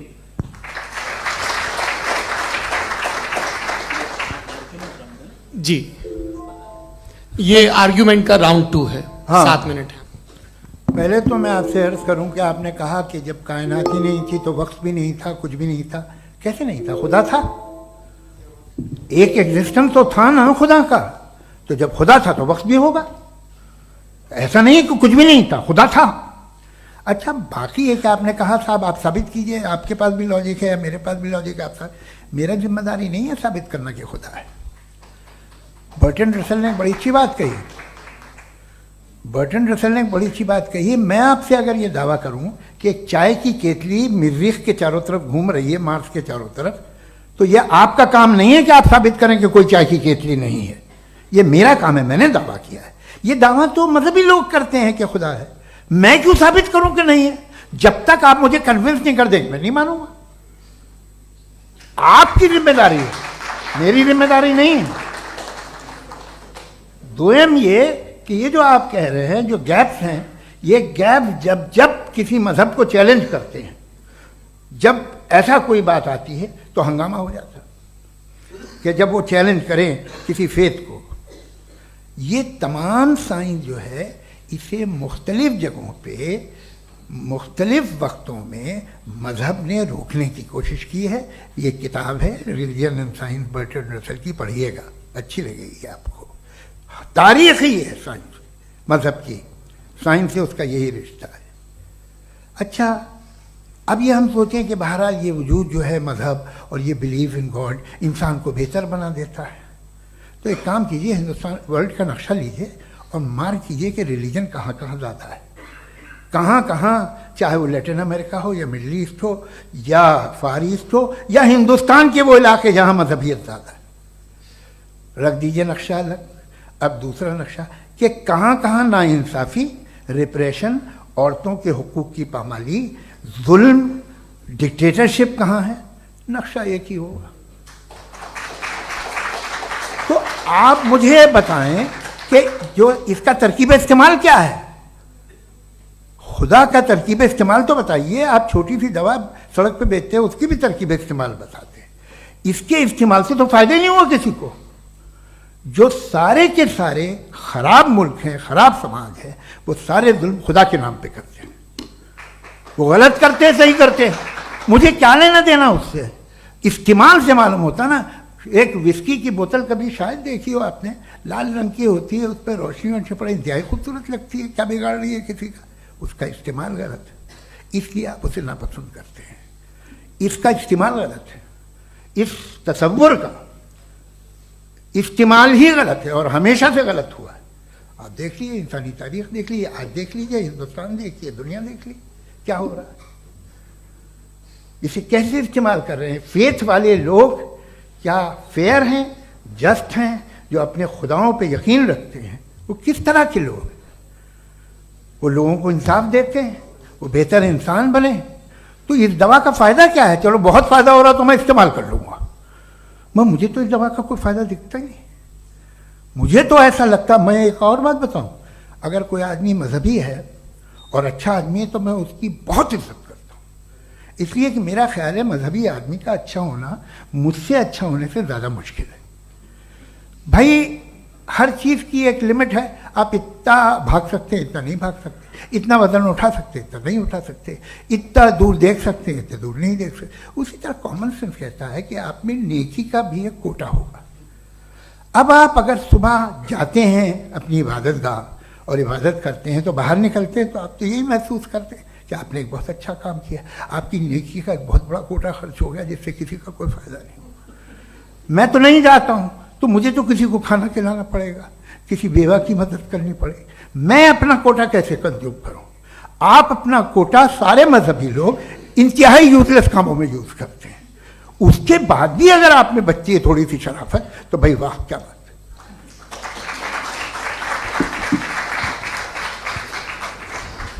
एक तो मुझे ये बात बहुत अच्छी लग रही है कि दोनों ही विद्वान समय को मानते हैं और बहुत समय से अपनी दलीलें और बाज दफा समय से पहले अपनी तकरीरें पूरी करके अपनी अपनी कुर्सी पर बैठ रहे हैं।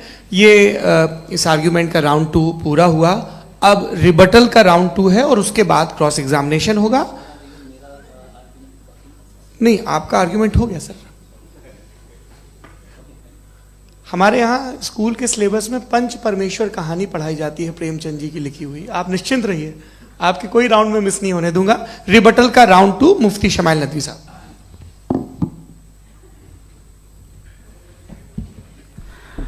असल में जो हकीकी प्रॉब्लम है, असल प्रॉब्लम है वो ये है कि जावेद साहब के पास कॉन्सेप्ट ऑफ गॉड क्लियर नहीं है।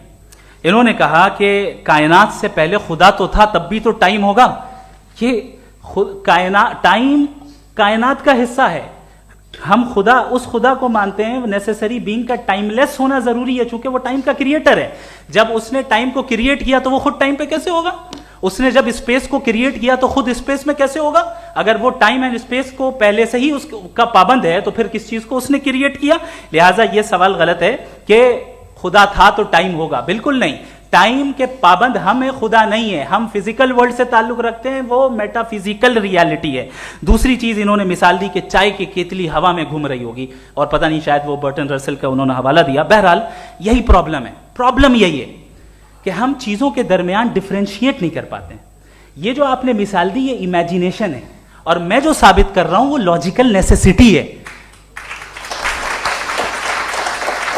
आप इमेजिन करना है तो कुछ भी करें, जुपिटर में पिंक एलिफेंट होगा, यूनिकॉर्न होगा, करें, उससे कायनात पे क्या फर्क पड़ता है? उससे आप लॉजिकल नेसेसिटी साबित नहीं कर सकते। मैं तो उस प्राइम कॉज की बात कर रहा हूं, उस नेसेसरी बीइंग की बात कर रहा हूं जिसके बगैर इस कायनात का एग्जिस्टेंस मुमकिन नहीं है। दूसरी चीज, मजहब को साइंस चैलेंज करती है वगैरह वगैरह, ये हमारा टॉपिक ही नहीं है।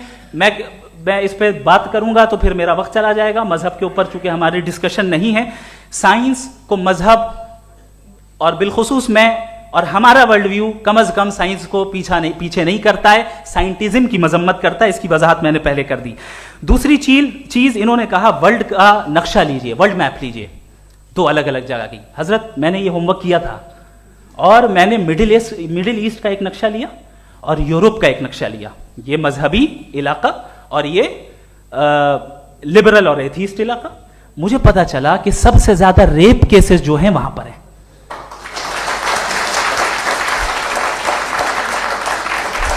मुझे यह पता चला यूएन की रिपोर्ट के मुताबिक, मैं ये अपने घर से नहीं लेके आ रहा, कि जो वर्किंग वुमेन है यूरोपियन कंट्रीज में, उसमें 81% वुमेन सेक्सुअल हैरेसमेंट का वर्क में शुमार हो रही है। ये मिडिल ईस्ट में नहीं हो रहा है, वो मजहबी लोग हैं इसलिए नहीं हो रहा है। दूसरी चीज, आपने ये कहा कि मजहबी आदमी का अच्छा होना हमारे अच्छे होने से बहुत मुश्किल है, बहुत मुश्किल है। तो इसका मतलब यह है कि गॉड के अलावा आपके पास अच्छे और बुरे का कोई स्टैंडर्ड है। मैं चाहूंगा कि कन्वर्सेशनल स्टाइल वाली डिस्कशन और सेगमेंट पे इसी पे बात कर लेते हैं। Thank you very much.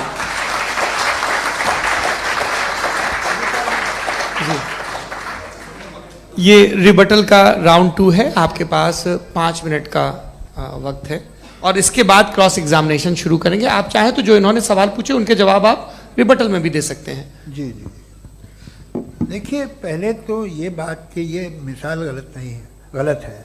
इन्होंने पहले ही हमको डिसार्म कर दिया, कह लिया अकल से मामला सॉल्व नहीं हो सकता, लॉजिक से आप पहुंच नहीं सकते। ये एक मेटाफिजिकल चीज़ है। मेटाफिजिकल अजीब सा लफ्ज़ है, ठीक से किसी को माने नहीं मालूम इसके, तो ऐसा लगता है कुछ बड़ी चीज़ है। अरे भाई क्या होता है मेटाफिजिकल, बताओ, खड़ी हो। ये एक लफ्ज़ है जो कहीं भी इस्तेमाल हो जाता है। जब आप एक बात कर रहे हैं और आप मुझसे बहस कर रहे हैं तो मुझे मेटाफिजिकल मत बताइए, आप लॉजिकली मुझे प्रूफ किए। और अगर लॉजिकली आप नहीं बात करते साहब ये मेटाफिजिकल है, तो फिर हम आप बात क्या कर रहे हैं? मेरा आपका किस ज़बान में कॉन्वर्सेशन होगा? और ये कहना कि वक्त पहले नहीं था, तो फिर क्यों कहते हैं ये हमेशा से और हमेशा रहेगा? हमेशा वक्त है, तो आप कैसे कहते हैं वो हमेशा से है और हमेशा रहेगा? हमेशा का मतलब है कोई वक्त, अगर वक्त ही नहीं है तो हमेशा कैसे? बाहर वो रहेगा। अब मैं ये देखता हूँ, आपने कहा ना कि वहाँ रेप ज़्यादा होते हैं, तो हम एक बात देखते हैं कि ये दुनिया जिस पे वो कादर मुतलक है, जिसकी मर्जी के बगैर पत्ता भी नहीं हिलता, ओमनीपोटेंट है, ये दुनिया चल कैसे रही है? और इस दुनिया का हाल क्या है? 45,000 बच्चे जो 10 साल की उम्र से कम थे वो गाजा में मरे। भूख से काला हांडी में बच्चे मरते हैं और डिप्थेरिया से मरते हैं। डिप्थेरिया अजीब मर्ज है, गले में जाली बनना शुरू होती है, बच्चा नीला हो जाता है, गरीब का बच्चा, इसलिए कि उपास आदमी। ये कादर मुतलक है जो चाहे कर दे, इससे आप दुआएं मांगते हैं हमारी ये काम कर दे वो कर दे, तो इसका मतलब डे टू डे लाइफ में वो इंटरफेयर करता है और ये देख रहा है वो। अगर वो वाकई भी है फॉर डिस्कशन सेक, तो मैं जब दुनिया देखता हूं तो मेरे दिल में उसके लिए कोई इज्जत नहीं पैदा होती। ये क्या कर रहे हो तुम पूरे ऑल पावरफुल हो, ओमनीपोटेंट हो, ओमनी प्रेजेंट हो। तुम तो वहां गाजा में रहे होगे ना, तुम हर जगह हो। तुम देख रहे थे कि बच्चे की कैसे धज्जियां उड़ रही, तुम देख रहे थे और तुम चाहते हो मैं तुम्हारी परस्तिश करूंगा, तुम हो भी। अरे यार, इसके अच्छे तो हमारे चीफ प्राइम मिनिस्टर हैं, कुछ तो ख्याल करते हैं। कमाल है, आप किसकी इबादत कर रहे हैं? अगर वो है भी, ये दुनिया नाइंसाफी से, जुल्म से, जबर से, तशद्दुद से भरी हुई। और आप ये मत कहिएगा कि वो देख रहा है और वो बताएगा एक दिन। अगर वो देख रहा है और इंटरफेयर नहीं करता तो आप दुआ क्यों मांगते? आप कहते हैं मेरा ये काम करा दे, इसके मतलब है वो दखल दे सकता है, वो आपको नौकरी दिलवा सकता है, भले दूसरे आदमी को न मिले, मगर आपका काम कर देगा चूंकि आपने दुआ मांगी है। तो जब वो आपको नौकरी दिला सकता है, लड़की की शादी कर सकता है, बेटे को ग्रीन कार्ड दिलवा सकता है, तो कम से कम ये जो मर रहे हैं बच्चे, इनको रोक दे, कुछ तो करे। मुझे तो दुनिया में, इस दुनिया का कोई मालिक है, इसका ओमनीपोटेंट कोई रूलर है, और ये दुनिया ऐसी चल रही है। मैं तो चाहूँगा कि भाई ना हो, अगर हो तो बड़ी शर्मिंदगी की बात है। शुक्रिया।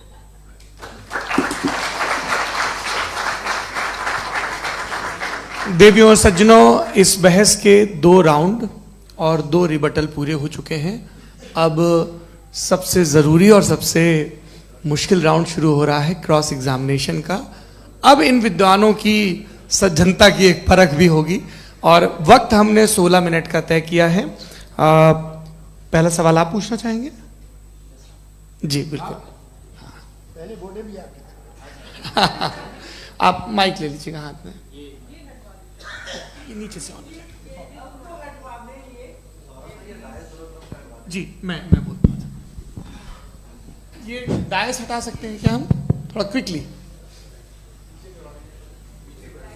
दाएं से पीछे कर दीजिए बस थोड़ा सा, है, ताकि ये जो दाएं बाएं लोग बैठे हैं, इसे हटा ही दीजिए। अब हम वहाँ तो जाने वाले नहीं। आराम से आराम से आराम से। दोनों तरफ से हटा दीजिए।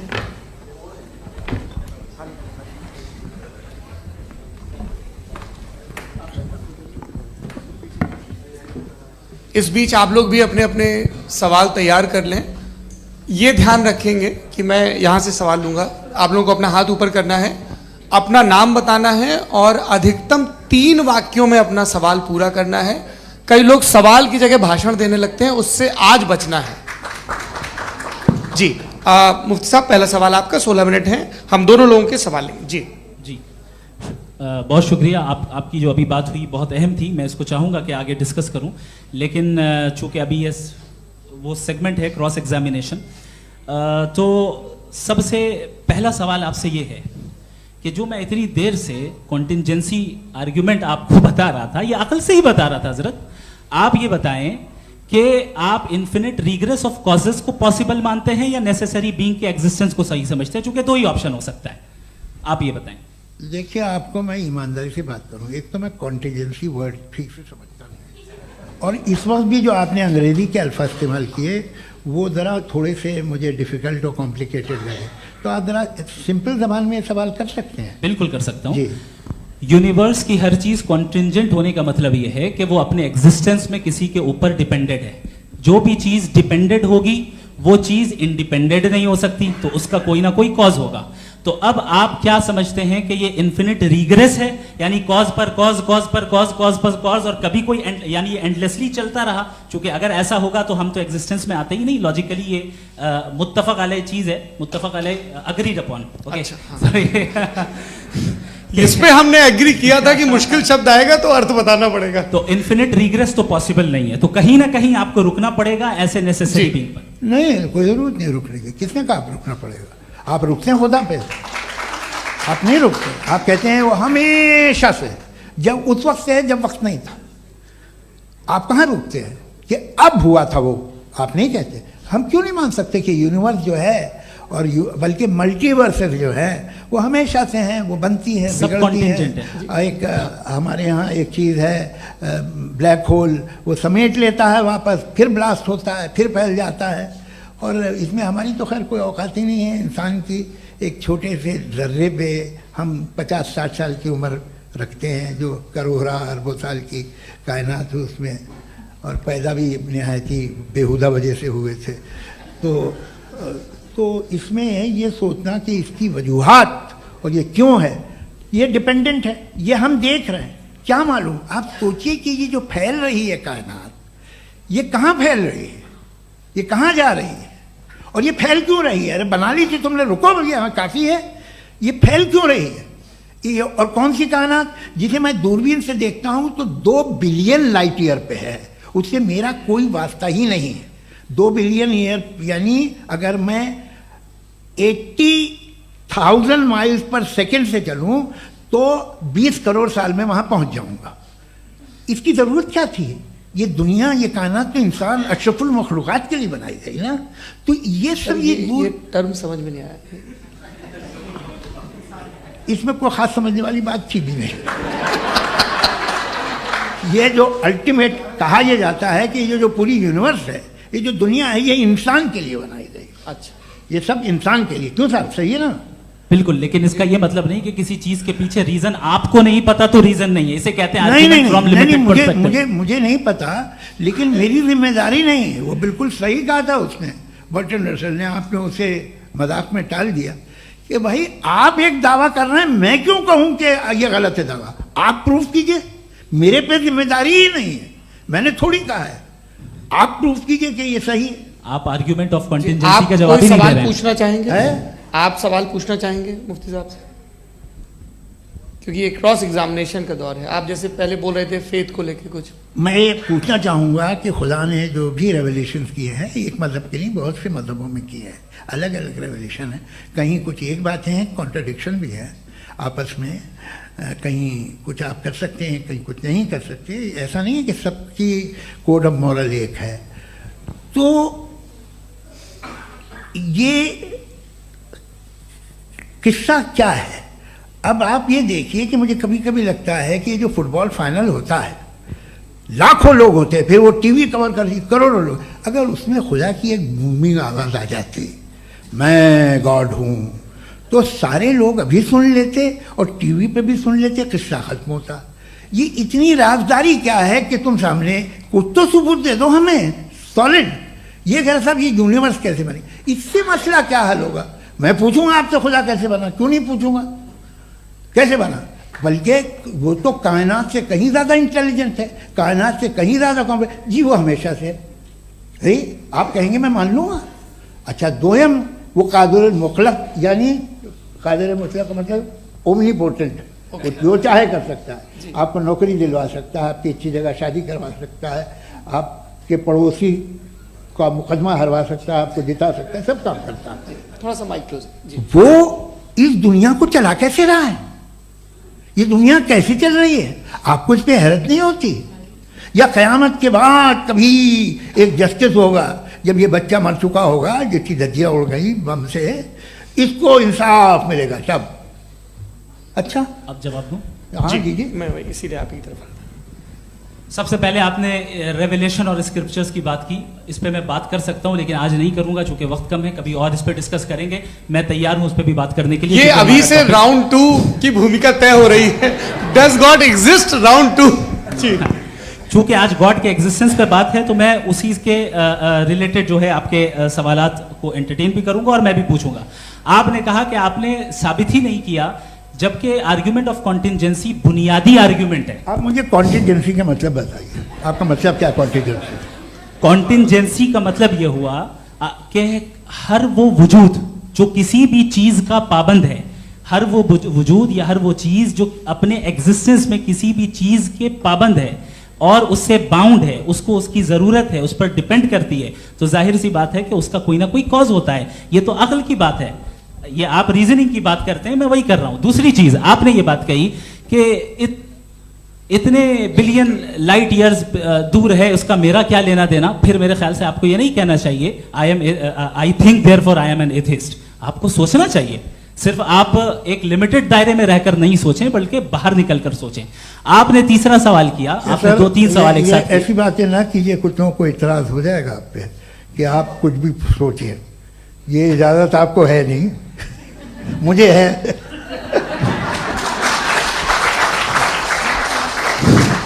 जी, आपने प्रॉब्लम ऑफ इविल के ताल्लुक से सवाल किया और बार बार आप एक लफ्ज रिपीट कर रहे हैं कि ओमनीपोटेंट गॉड है, ऑल पावरफुल गॉड है।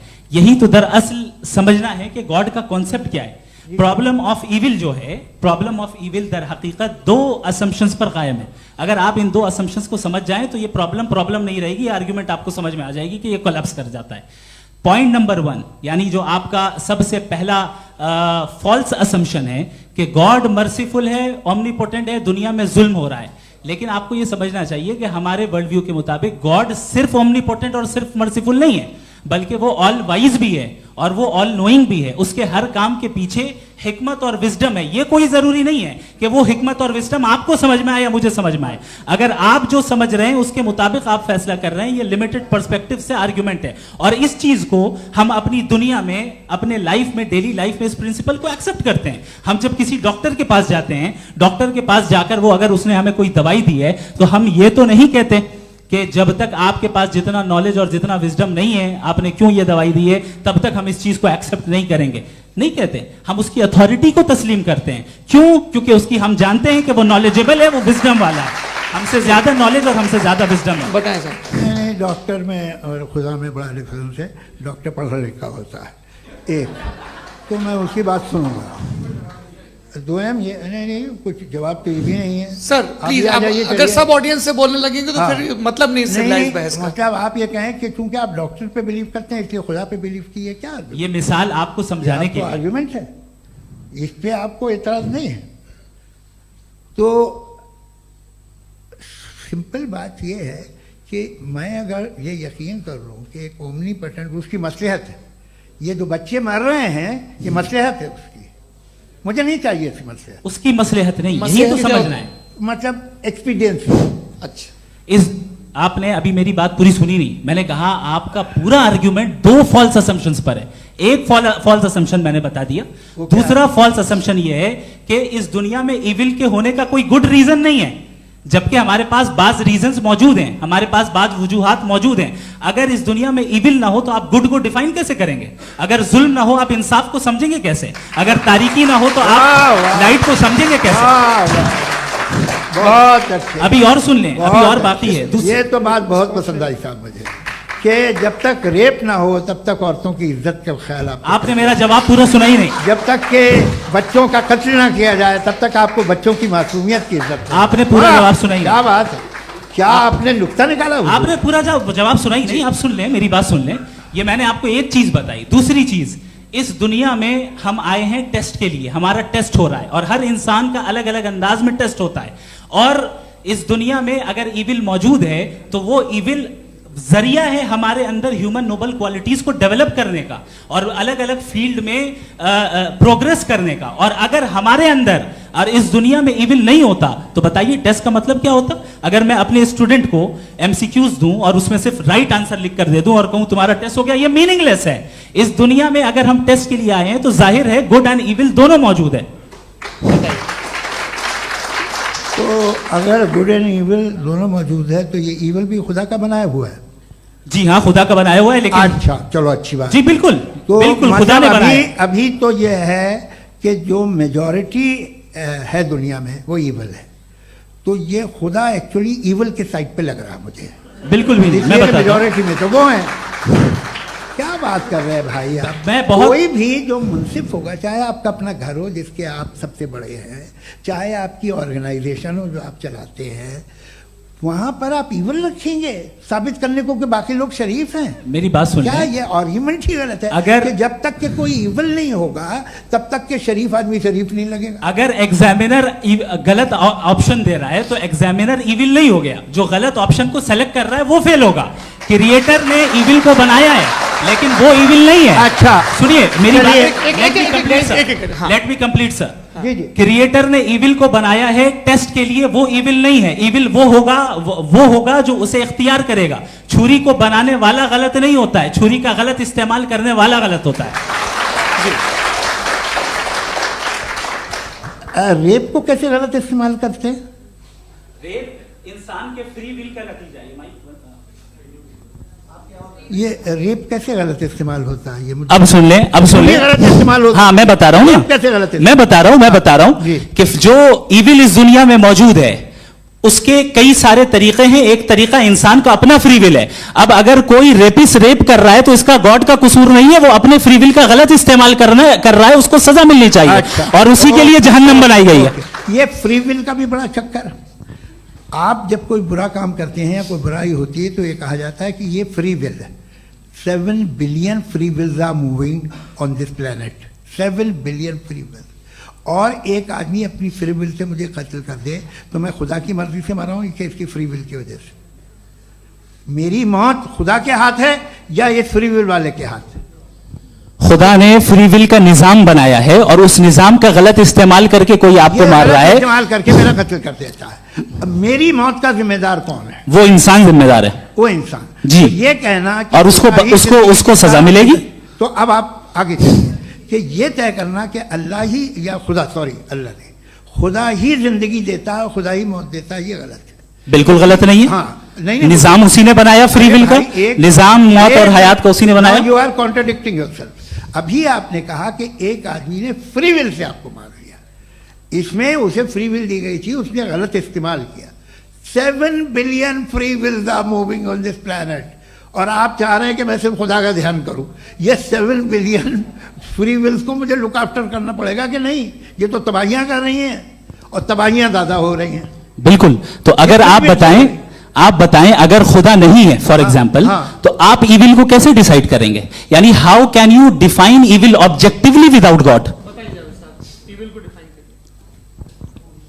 देखिए, दुनिया में 2 तरह के जानवर हैं, एक जो अकेले रहते हैं जंगल में और एक जो ग्रुप्स में रहते हैं। ग्रुप में जो भी रहेगा, चाहे वो आपका फाउंडेशन हो, चाहे कोई क्लब हो, चाहे कोई पॉलिटिकल पार्टी हो, चाहे कोई यूनिट हो, उसमें आपको इंटरैक्ट करने के रूल बनाने पड़ेंगे। यानी लोग तय करेंगे। लोग तय करेंगे। अगर लोगों ने ये तय किया कि किसी का रेप करना सही है, आप जस्टिफाई करेंगे? नहीं, आपका फाउंडेशन तो ये हो गया ना कि लोग ही विल डिसाइड करेंगे। नहीं, अरे दुनिया में ऐसे ग्रुप्स हैं जो रेप को जायज मानते हैं सर्टेन हालात में। मैं डिटेल में नहीं जानूंगा, आप भी जानते हैं। ये जो आईसिस वाले थे, इन्होंने क्या किया था, तो उन्होंने क्या किया उसका खुदा से कोई ताल्लुक नहीं है सर। मैंने सिंपल सवाल किया कि इविल को आप डिफाइन करते कैसे हैं? आइए वापस आइए जी। आप साथ में तभी रह सकते हैं जब कुछ आप ऐसे उसूल डेवलप करें जिसमें हर एक का बेसिक तहफ़्फ़ुज़, हर एक का बेसिक राइट हो और हर एक को कोई आराम मिले। यही तरीका है किसी भी ऑर्गेनाइजेशन जिसमें एक से ज़्यादा लोग हैं और वो ऐसे चलती है ज़िंदगी। उसमें अगर आप गड़बड़ करेंगे तो तबाही होगी, नुकसान होगा, बर्बादियाँ आएंगी। और अगर उसमें आप घर ले लीजिए ना, एक हस्बैंड है, एक वाइफ है, बच्चे हैं, वालदा भी हैं, 2 बहनें भी हैं, एक भाई भी है। अब इसमें कोई निज़ाम आपको चाहिए साथ में रहने का, और एक दूसरे पे भरोसा रहे, एक दूसरे के बहीख्वाह हों, एक दूसरे की मदद करें, ऐसी जिंदगी। सर आपकी बात आ गई। आप ये कह रहे हैं कि लोग डिसाइड करेंगे क्या सही है क्या गलत है, यही है? मेजॉरिटी डिसाइड करेगी क्या सही है क्या गलत है? अरे भाई बिल्कुल। मेजॉरिटी अगर ये कहे कि नाजी जर्मनी के साथ जिस तरह मेजॉरिटी थी कि जेनोसाइड करना सही, आप जस्टिफाई करेंगे? उस वक्त आपका ये सवाल सिर्फ उसके बाद क्लोजिंग। हाँ, उस वक्त प्लेनेट पे जो लोग थे, उनमें कितने लोग हिटलर को सही समझते? अच्छा, प्लेनेट की मेजॉरिटी तय करेगी, सोसाइटी की नहीं। प्लेनेट की मेजॉरिटी गॉड के एग्जिस्टेंस को सही मानती है, आप क्यों नहीं मानते?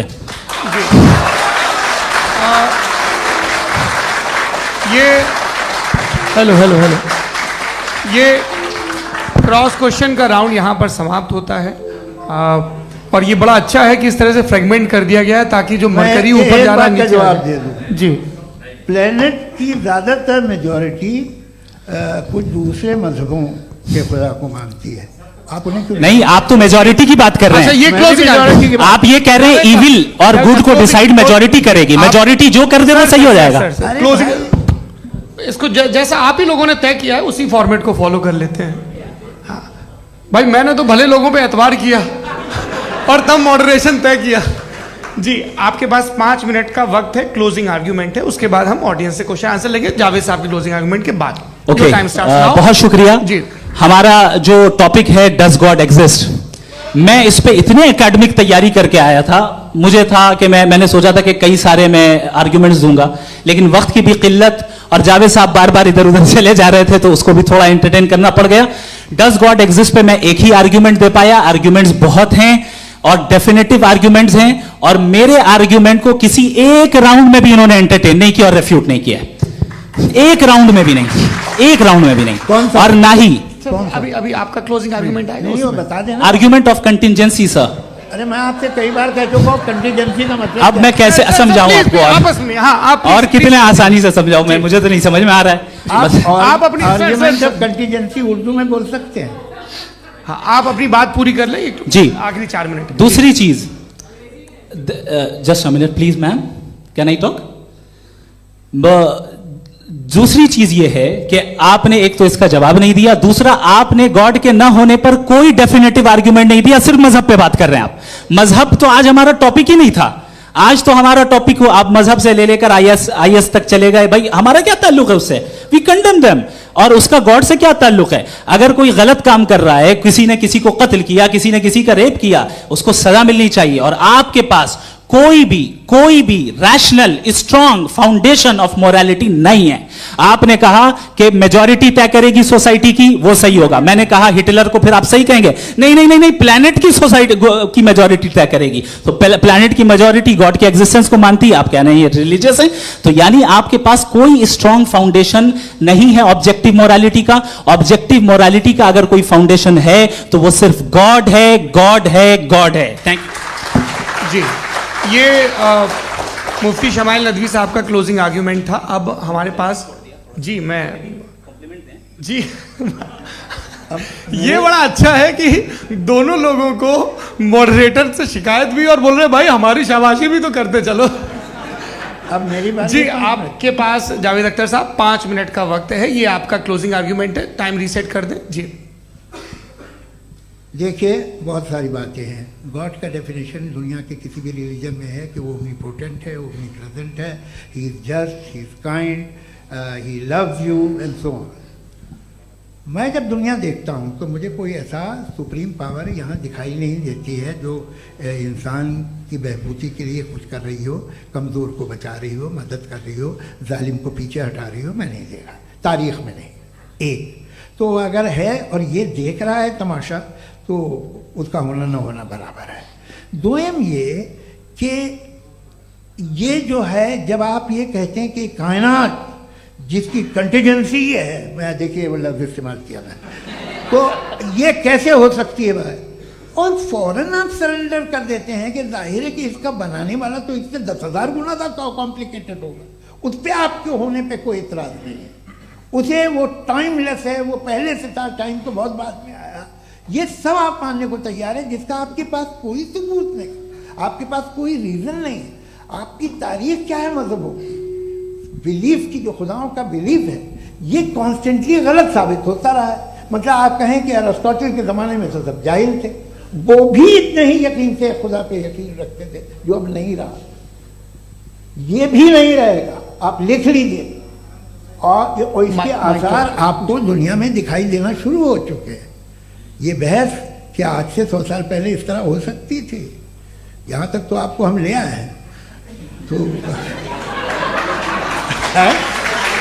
सर अरे इनको मदद की जरूरत नहीं भाई, ये सेल्फ सफिशिएंट आदमी है, आप क्यों इनकी मदद कर रहे हैं?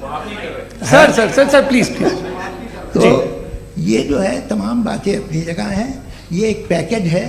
आप अकेले, कोई आदमी ऐसा नहीं जो सिर्फ गॉड को मानता हो, उसके साथ बहुत पैराफर्नेलिया आता है, अलग अलग पैराफर्नेलिया आते हैं। They have always created chaos in the society. मैं तो आपको सीधा ऑफर देता हूँ कि दुनिया में 10 इम्पॉर्टेंट बिलीव्स हैं। आप 1 मानते हैं, 9 नहीं मानते, 9 में आप एथियस्ट हैं, 9 को आप बिल्कुल रीजनेबली मेरी तरह देखते हैं। तो 90 मजहबी आदमी भी 90% एथियस्ट है। वो दूसरे खुदा नहीं मानता, एक खुदा मानता है, अपना वाला, बाकियों को कहता है गलत है। अगर आप मानना ही बंद कर दे तो आपका 10% चांस है कि आप सही हैं और 90% चांस है कि आप गलत हैं। मेरा मशवरा है, आप मानना छोड़ दिए तो 50% चांस होगा कि आप सही हैं और 50% चांस होगा, 40% आप गेन करेंगे बाय बिकमिंग एथियस्ट।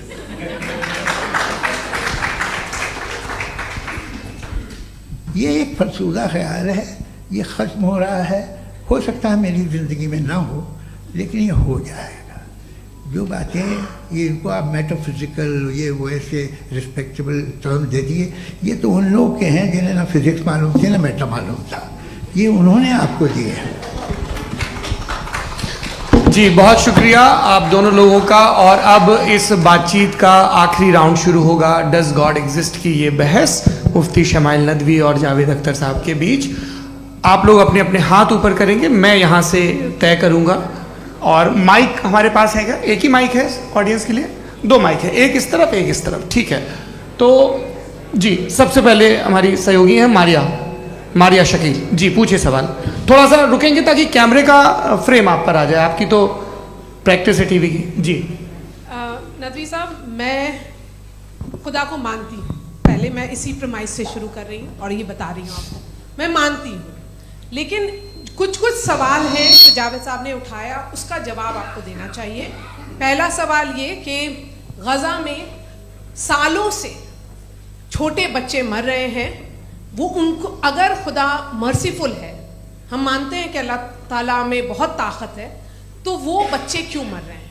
दूसरी बात ये कि अगर कंटिजेंसी की जो आप बात करते हैं, पूरे मुस्लिम ममालिक मिल करके भी उन गज़ा के बच्चों को क्यों नहीं बचा पा रहे हैं? क्योंकि अगर वो चाहते, क्योंकि अल्लाह ताला उन पर हुकूमत करते हैं, सब पर हुकूमत करते हैं, तो वो उनको क्यों नहीं बचा? जी थैंक यू वेरी मच।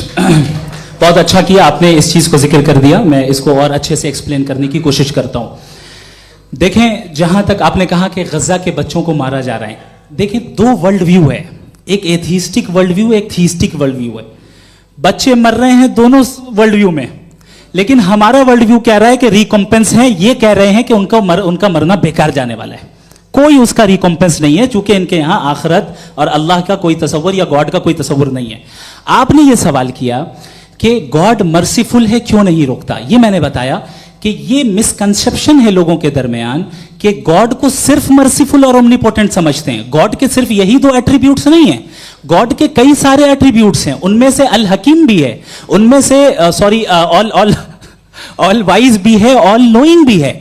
लिहाजा अगर इस दुनिया में किसी को तकलीफ आ रही है और गॉड उसको नहीं रोक रहा है, वो इसलिए नहीं रोक रहा है चूंकि इंसानों को फ्री विल दिया गया है। ठीक इसी तरीके से अगर एक डॉक्टर किसी छोटे बच्चे को इंजेक्शन लगा रहा है, उसे तकलीफ पहुंच रही है, उसके लिमिटेड पर्सपेक्टिव के एतबार से यह गलत हो रहा है और डॉक्टर बुरा है, लेकिन जब आप ब्रॉडर पिक्चर को देखेंगी, आपके और हमारे पास सिर्फ एक पिक्सल है, हमें इतना नजर आ रहा है कि गजा में कत्ल हो रहा है, लेकिन इसके पीछे कितना रिकॉम्पेंस उनको मिलने वाला है, पूरा पिक्चर गॉड के पास है। तो एक पिक्सल से आप पूरे पिक्चर को कभी भी जज नहीं कर सकती। आप इसमें कुछ जोड़ना चाहेंगे? आपको कुछ बोलना है इसमें? भैया आपने बहुत अच्छा जस्टिफिकेशन दिया, या आप वो जो वहाँ के प्राइम मिनिस्टर इजराइल के उन्हें भेजिए, वो बहुत खुश होंगे। आप जस्टिफिकेशन दे देना कि अगर गॉड नहीं है तो बच्चे क्यों मर रहे हैं, आप बताएं।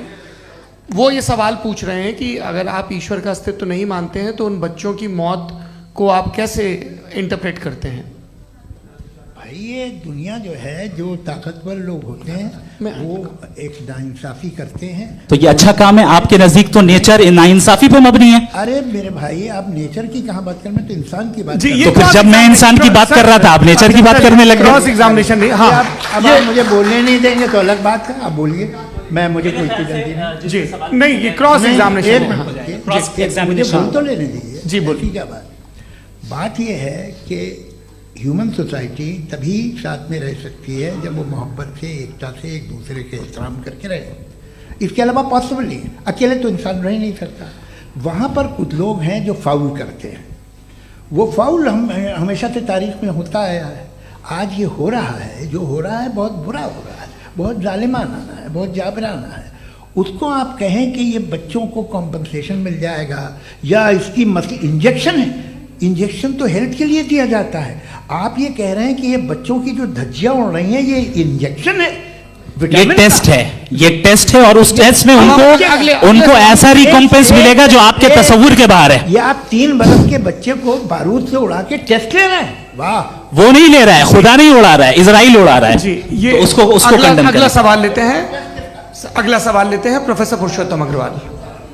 मुफ्ती साहब, एक निवेदन आपसे है कि कम से कम थोड़ा सा माइक क्लोज, एक रिलीजियस और फिलोसफिकल कर मैं प्लीज, एक रिलीजियस और फिलोसफिकल ट्रेडिशन है जो ब्रह्मांड को यानी यूनिवर्स को ही अंतिम मानती है। सर्वम खलु इदम ब्रह्मम, this is Chandogya Upanishad, and it completely rules out the existence और नेसेसिटी, आपके शब्दों में necessity of a creator. The creation itself is the creator. तो एक मिनट प्लीज, दूसरा जो सवाल आपने अभी जो आप बार बार कह रहे हैं कि भगवान विद्वान भी है, वाइज, सब जानने वाला, तो अगर विजडम में दुनिया भर के पापों और अत्याचारों को बर्दाश्त करना शामिल है, तो फिर इसका मतलब ये हुआ कि अगर मैं फ्री विल से उसको अपोज करता हूं तो ईश्वर की विजडम और मेरी फ्री विल में कॉन्ट्राडिक्शन है। Because when I am opposing whatever is happening in Gaza, then I am opposing the God's will और गॉड्स विजडम। जवाब लेते हैं क्योंकि तो गॉड की विजडम में, एक मिनट सर प्लीज सर, ये एक जुमला, गॉड की विजडम है कि गाजा में जो कुछ हो रहा है वो हो रहा है, मैं उसका अपोज कर रहा हूं, तो मैं गॉड की विजडम के खिलाफ जा रहा हूं। एक सवाल। दूसरा ये नहीं, आपने दो ऑलरेडी। सर आप और सवाल कर लें, लेकिन मुझे दो जवाब दे। पहले आपने ये कहा, सुनिए मेरी बात सुनिए। इजराइल के गॉड के मुताबिक तुम्हारा ठीक हो रहा है ना? नहीं हो रहा है, ठीक नहीं हो रहा है, मैं बता रहा हूँ क्या हो रहा है। आप तशरीफ रखिए, मैं बता रहा हूँ क्या हो रहा है। Let me complete please. एक सेकंड गाइस, एक सेकंड। ये देखिए, ऐसा है कि ये सब बड़ा आपस में विचार विमर्श के बाद ये तय हुआ था कि कुछ नियम बना लिए जाएं ताकि एक टाइम बाउंड बातचीत चले। और भाई साहब, आप बड़ा जरूरी काम कर रहे हैं, लेकिन कैमरे के फ्रेम में आके उस काम को गड़बड़ कर दे रहे हैं। ठीक है गुरु, अब मेरे को कहीं का गुस्सा कहीं निकालना था, सॉरी। नहीं, कोई गुस्सा नहीं है जी। तो प्रोफेसर ने सवाल पूछे, आप उनके जवाब दें, और थोड़ा ये सब लोग थोड़ा ख्याल रखें भाई, सवाल संक्षिप्त रखें जी। आपने दो सवाल किया। सबसे पहला ये कहा कि हमारे पास ये कॉन्सेप्ट है कि ये यूनिवर्स खुद नेसेसरी बीइंग है, creation itself is the creator. How irrational is this कि मैं एग्जिस्ट करूंगा बाद में, लेकिन अभी एग्जिस्ट कर भी रहा हूं, यानी एक ही टाइम में एग्जिस्ट भी कर रहे हैं, नहीं भी कर रहे हैं। This is not true. दूसरी चीज आपने कहा कि अगर इजराइल में, सॉरी माफ कीजिएगा, Israel doesn't exist, occupied Palestine में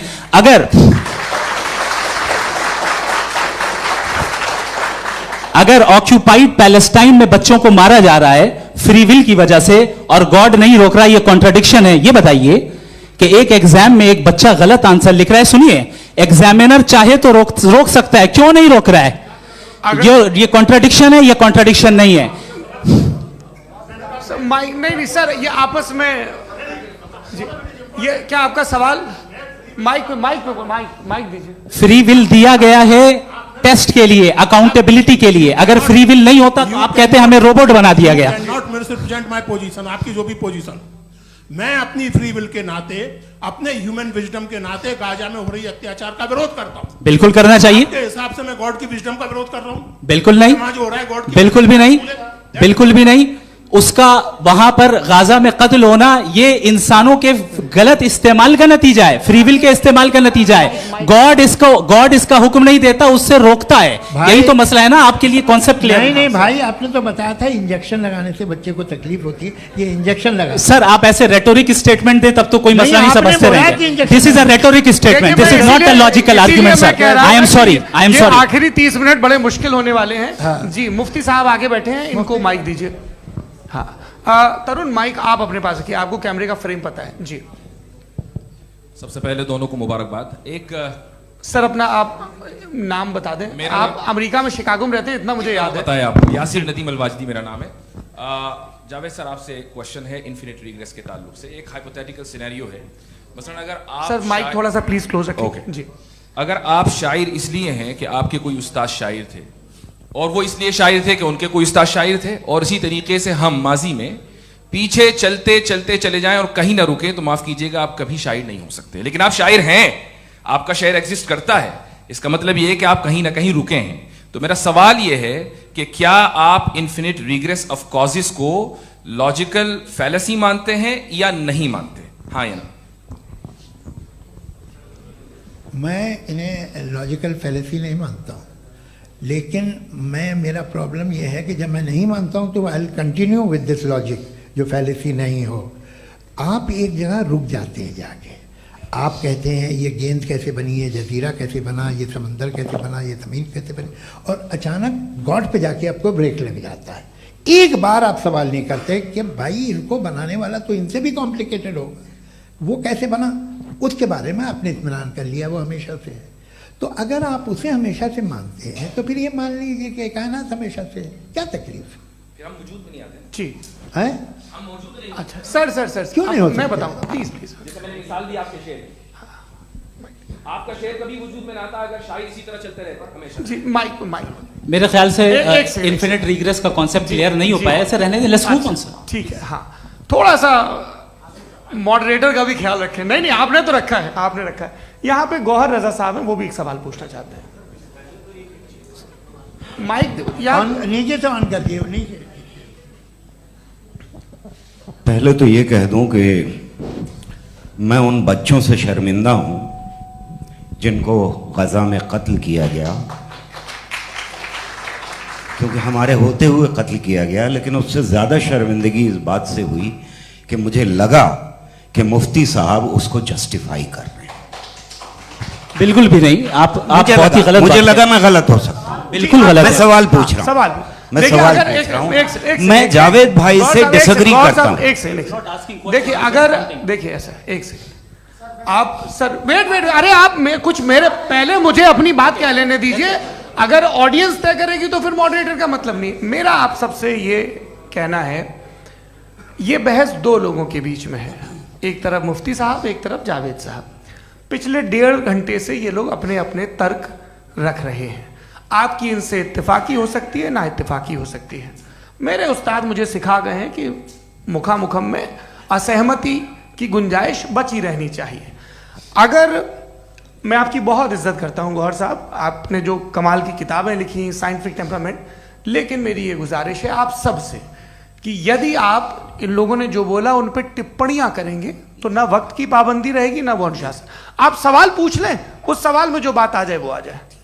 मैं जावेद साहब से डिसएग्री करता हूं, इसलिए जावेद साहब से सवाल पूछ रहा हूं। आपका सवाल जावेद अख्तर साहब से। और सवाल यह है मेरा कि जावेद साहब ने कई बार लॉजिक का इस्तेमाल किया कि साइंस में लॉजिक है और रिलीजन में लॉजिक नहीं है। मेरा ख्याल यह है कि रिलीजन में भी लॉजिक है, लेकिन उस लॉजिक की बेसिस ये है कि आप रुक जाते हैं, जिसका जिक्र जावेद साहब ने बार बार किया, यानी खुदा के तसव्वुर पे आते हुए, गॉड के तसव्वुर पे आते हुए रुक जाते हैं। और इसमें सवाल पूछना मतलब फॉरबिडन होता है। सवाल यह है कि क्या जावेद साहब इससे एग्री करते हैं कि साइंस की लॉजिक अलग है और रिलीजन की लॉजिक अलग है? बताइए सर। देखिए 3 चीज़ें हैं, साइंस है, एक है मंतिक है, इस्तिदलाल है, और एक जो है कुछ भी नहीं है, फेथ है, अकीदा है। मैं अकीदे की लॉजिक का कायल नहीं हूँ। मुझे आप इस्तिदलाल से, लॉजिक से, रीज़न से समझाइए, मैं मानने को तैयार हूँ, मेरा क्या नुकसान होगा। लेकिन ये कि अकीदे पे मैं नहीं जा सकता हूँ। अकीदे का मतलब है कि तुम ये मान लो, सवाल ना करो, ये नहीं।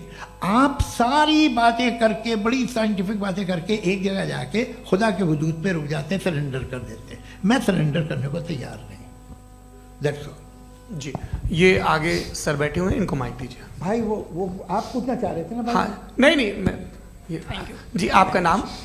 आसिम इफ्तिखार। आसिफ जी, पूछिए। सर जावेद सर से सवाल है कि आपने अपने क्लोजिंग माइक थोड़ा करीब रखिए। अपने क्लोजिंग स्टेटमेंट में ये बात कही थी कि मज़हब का जो फ्यूचर है वो ज़्यादा दिन नहीं जाने वाला है। लेकिन मैं देख पा रहा हूँ कि जो ऑक्सफोर्ड यूनिवर्सिटी की एक स्टडी है 2011 में हुई है, जिसके 50 एकेडमिशियंस ने इसको अंजाम दिया था, उसमें वो ये कहते हैं कि जो फेथ इन गॉड है वो इनबिल्ट है ह्यूमन नेचर के अंदर, जिसको हम कहते हैं फितरत के अंदर शामिल है वो। और वो ये कहते हैं कि अगर कोई ये समझता है कि मज़हब को वो ख़त्म कर देगा तो ये उसकी गलत फहमी है। तो आप इसके बारे में, इस स्टडीज़ के बारे में क्या कहते हैं? ठीक है, मैं उनसे एग्री नहीं करता हूँ। वो कौन से प्रोफेसर होंगे, ऐसा उनके क्या पास डेटा है, इन्होंने डेटा के बेस होगा। डेटा क्या हो सकता है? फ्यूचर का डेटा तो नहीं हो सकता ना उनके पास, प्रेजेंट का डेटा हो सकता है। डेटा आपने सुना 100 साल पहले का बाद का डेटा? मैंने तो नहीं सुना आज तक। तो आज उनकी ये राय है और होगी राय, ठीक है। दुनिया में तरह तरह की राय है लोग, लेकिन मैं समझता हूँ कि वक्त के साथ इंसान ज़्यादा से ज़्यादा रीजनेबल और लॉजिकल होता जा रहा है। आज आप देखिए वेस्टर्न यूरोप में क्या परसेंटेज है नॉन बिलीवर्स की, बहुत हाई। वहाँ चर्च खाली पड़े होते हैं। तो अल्टीमेटली तो इंसान कोई ऐसी बात बहुत अरसे तक नहीं मान सकेगा, चाहे गलत या सही, जो उसे, उसके दिमाग को, उसके जहन को, उसकी लॉजिक को अपील न करे। वो कह रहे हैं तो ऑक्सफोर्ड के होंगे तो कैम्ब्रिज के होंगे, तो मुझे क्या लेना देना। उनका डेटा मुस्तकबिल का नहीं हो सकता है। जी दीपक, हाँ पूछिए। मैं आऊँगा अभी, पीछे की साइड भी आऊँगा, माइक वहीं भेजूंगा 2-3 साल के लिए। जी जावेद साहब, आपसे सवाल है। नमस्ते। अरे भाई सर, अगर आप ही लोग को तय करना है तो फिर 200 लोग तय कर लें। ये एक साहब नहीं sir, please don't do this sir. Everybody has a right sir, but we can only take selected questions. No sir, ये यंग लोग भी हैं तो इनकी ये अब उतने यंग, भाई आप यंग हैं कि नहीं हैं? वो कह रहे हैं वो भी यंग हैं साहब, आप उनकी नौजवानी पर दावा उनको ही करने थे। हाँ मुफ्ती साहब आप यंग, हाँ पूछे। अरे भैया सर मेरा सवाल ये है, कुछ इनसे भी तो पूछो। जी नहीं, बस आपसे एक सवाल है। जैसे थीस्टों के पास अपने जो ईश्वर को मानते हैं उनके पास अपने सोशल गेट टुगेदर्स हैं। 5 रोज़ आज क्रिसमस आने वाला है, होली है, दिवाली है, ईद है। एथिस्ट क्या ऑफर कर रहे हैं? मतलब मैं इनकी दुकान से बोलूं मैं आना चाहता हूं उस तरफ, पर मैं अट्रैक्ट नहीं हो पा रहा हूं। मैं सोशल गेट टुगेदर्स क्या है आपके पास? वो ये कह रहे हैं कि जो धार्मिक लोग हैं, अलग अलग धर्म के लोग, उनके उत्सव त्योहार कॉन्ग्रेगेशन बहुत हैं। अब आपको मैं एक सुनाता हूँ, यहाँ हिस्टोरियन भी बैठे हैं। मृदुला जी आप बताइएगा सही है क्या? ये एक कॉन्स्टेंटाइन, एक ग्रीक रोमन बादशाह था जो क्रिश्चियनिटी आने के 400 साल बाद उसने डिसाइड किया कि मैं क्रिश्चियन हो जाऊंगा, मेरी पूरी स्टेट कैंसिल हो जाएगी। उस ज़माने में ऐसे ही होता था, राजा जो धर्म इख्तियार करता था वो जनता भी कर लेती थी। इसलिए कि वो हो गया था बैंकक्रप्ट, और उसे जो मेडिटेरियन कोस्ट के रिच क्रिश्चियन वो थे मर्चेंट, उससे पैसा चाहिए था। तो उसने कहा यार क्रिश्चियन हो जाओ। तो उसने अपने वजीर से कहा कि भाई ये हिस्ट्री है कि अब हम लोग क्रिश्चियन हो जाते हैं। पहले सर हो जाएंगे, कोई प्रॉब्लम नहीं है, लेकिन एक प्रॉब्लम ये है कि 17 दिसंबर से 25 दिसंबर तक जो पेगन फेस्टिवल होता, जो पेगन स्टेबल हो, जो फेस्टिवल होता है वो बंद हो जाएगा, इसलिए कि हम क्रिश्चियन हो गए तो होगा नहीं। तो वो बच्चों को बहुत बुरा लगेगा, पब्लिक को बहुत इंजॉय करते हैं, खासतौर से 25 को मेन डे। उसने कहा हाँ ये तो सही कह रहे हो। ये जीसस क्राइस्ट की पैदाइश कब थी?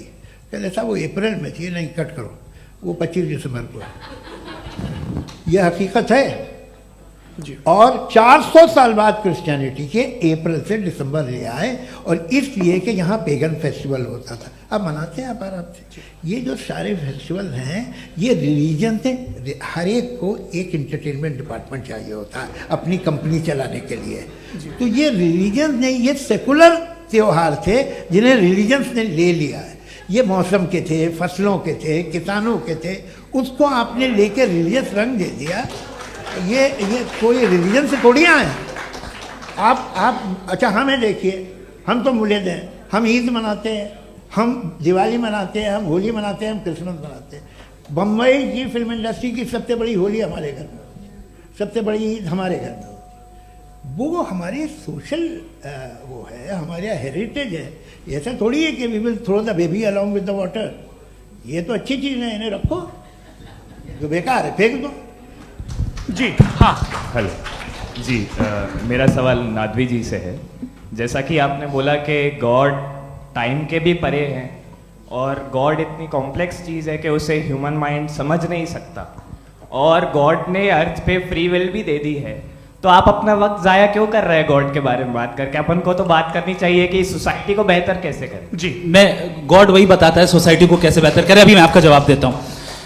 आपने कहा कि टाइम पे वो एग्जिस्ट नहीं करता, मेरा सवाल ये है कि जैसा आपने बोला कि गॉड बहुत ही कॉम्प्लेक्स चीज है। मैंने कहा ही नहीं कि कॉम्प्लेक्स है, तो आपके अल्फाज हैं। कॉम्प्लेक्स का लफ्ज गॉड के लिए सुइटेबल नहीं है। क्यों? क्योंकि कॉम्प्लेक्स वो चीजें होती हैं जो ऑब्जेक्ट हो। God is not an object जिसको आप इंस्ट्रूमेंट के जरिए लेबोरेटरी में जाके टेस्ट करें, oh it's very complex. No, वो कोई कार का इंजन नहीं है। वो फिलोसॉफिकली नेसेसरी बीइंग ऐसी बीइंग है जो सिंपल बीइंग है। हाँ, आप उसको मुकम्मल तौर पे उसकी तमाम हिकमतों को जान ले और हर चीज को जान ले, ये पॉसिबल नहीं है, क्योंकि वो ऑल वाइज है, आप ऑल वाइज नहीं है, और वो खुदा है, वो आपको सारी चीजें बता दे, ये जरूरी नहीं। मेरा सवाल ये नहीं था। मेरा सवाल ये था कि जब गॉड इतना परे है इस दुनिया से कि उसने अर्थ पे फ्री विल भी दी है, हम सब ह्यूमंस की फ्री विल है, और जो सोसाइटी में हो रहा है वो अपन लोग डिसाइड करेंगे, तो अपन लोग डिसाइड नहीं करेंगे ना, अपन लोग डिसाइड नहीं करेंगे। गॉड जो है, गॉड ने वो उसकी जात, उसकी एग्जिस्टेंस टाइम एंड स्पेस से परे है। लेकिन वो हमारा टेस्ट ले रहा है और उसी गॉड ने हमें बताया कि तुम्हें क्या करना है क्या नहीं करना है, तो जाहिर उस गॉड की बात सुनेंगे ना हम। जी, वो पीछे एक चश्मा लगाए जो मैम खड़ी हैं उनको दीजिए। हाँ आप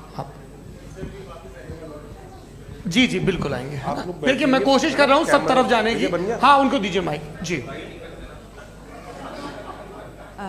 हेलो सर, मैं ओमनी प्रेजेंट नहीं हूँ, टाइम पाबंद हूँ और जहां तक कोशिश कर सकता हूँ करूंगा। जी अपना नाम बताइए। मेरा नाम उर्सुला है, मैं दिल्ली यूनिवर्सिटी की एक स्टूडेंट हूँ और मैं स्टूडेंट फेडरेशन ऑफ इंडिया से हूँ। मेरा सवाल मुफ्ती जी से है कि इस हॉल के इस कमरे में बैठ के हम लोग रेप की मोरालिटी के बारे में फिलोसफिकली बात तो कर सकते हैं, बट असलियत ये है कि रोजमर्रा की जिंदगी में औरतें रेप के थ्रू गुजरती हैं और हम लोग सिर्फ नंबर्स पे इस तरह नहीं देख सकते, क्योंकि कितनी औरतें हैं इन कंट्रीज में जहां पे आप बता रहे हैं कि केसेस कम हैं जिनका एक्सेस है कि वो जाके केस फाइल कर सकें। कितनी औरतें हैं जो जिनको काम करने की आज़ादी है उन कंट्रीज में। यूरोप में ये आज़ादी आ गई, यूरोप में ये रूल्स आ गए, तो हम आज उसके बारे में बात कर पा रहे हैं। जी जवाब। आपने ये कहा कि कमरे में बंद होकर हम लोग इस पर फिलोसफिकली बात कर सकते हैं, लेकिन हकीकत में क्या हो रहा है, वो ग्राउंड लेवल पे क्या हो रहा है जो बहुत गलत हो रहा है और वो सफर कर रही हैं। आई अग्री, बहुत गलत हो रहा है और जो गलत हो रहा है उसको हमें रोकना है। और क्यों रोकना है, वो गलत क्यों है, हमारे पास इसका ऑब्जेक्टिव फाउंडेशन है, इनके पास उसका ऑब्जेक्टिव फाउंडेशन नहीं है। मैं ये कहना चाह रहा हूं कि जहां पे भी जुल्म हो रहा है, जहां पे भी औरत पे जुल्म हो रहा है या उसकी इज्जत लूटी जा रही है या उसे तकलीफ पहुंचाई जा रही है, और सिर्फ औरत नहीं किसी इंसान के ऊपर भी जुल्म हो रहा है, तो उसके खिलाफ खड़ा होना, ये मोरालिटी हमारे पास गॉड के पास से आई है। वरना जावेद साहब तो कह रहे हैं कि जो है मेजॉरिटी डिसाइड करेगी, तो मेजॉरिटी तो कभी भी बदल सकती है। क्या आप हाँ। ये थोड़ी सी आपको गलतफहमी है। मैं अगर मेरे जुमले से ये मदना निकला या मैंने कहा तो ये जुमला मैं वापस लेता हूँ। ये मेरा मतलब ही नहीं था कि मेजॉरिटी डिसाइड करेगी। मेजॉरिटी डिसाइड करे तो दुनिया में बड़ी, वैसे आपने कहा था ये जुमला, अच्छा हो सकता है, मैं मान रहा हूँ, बाद में रिकैप कर लेंगे। अरे एक सेकंड मैं अपनी एक्सप्लेनेशन देता हूँ। मुनासिब बात यह है कि हम सब के सब दिल में जानते हैं कि क्या अच्छा है क्या बुरा है, हमें पता है अच्छी तरह से। जो लोग बुरे काम करते हैं उन्हें भी मालूम अच्छा क्या है।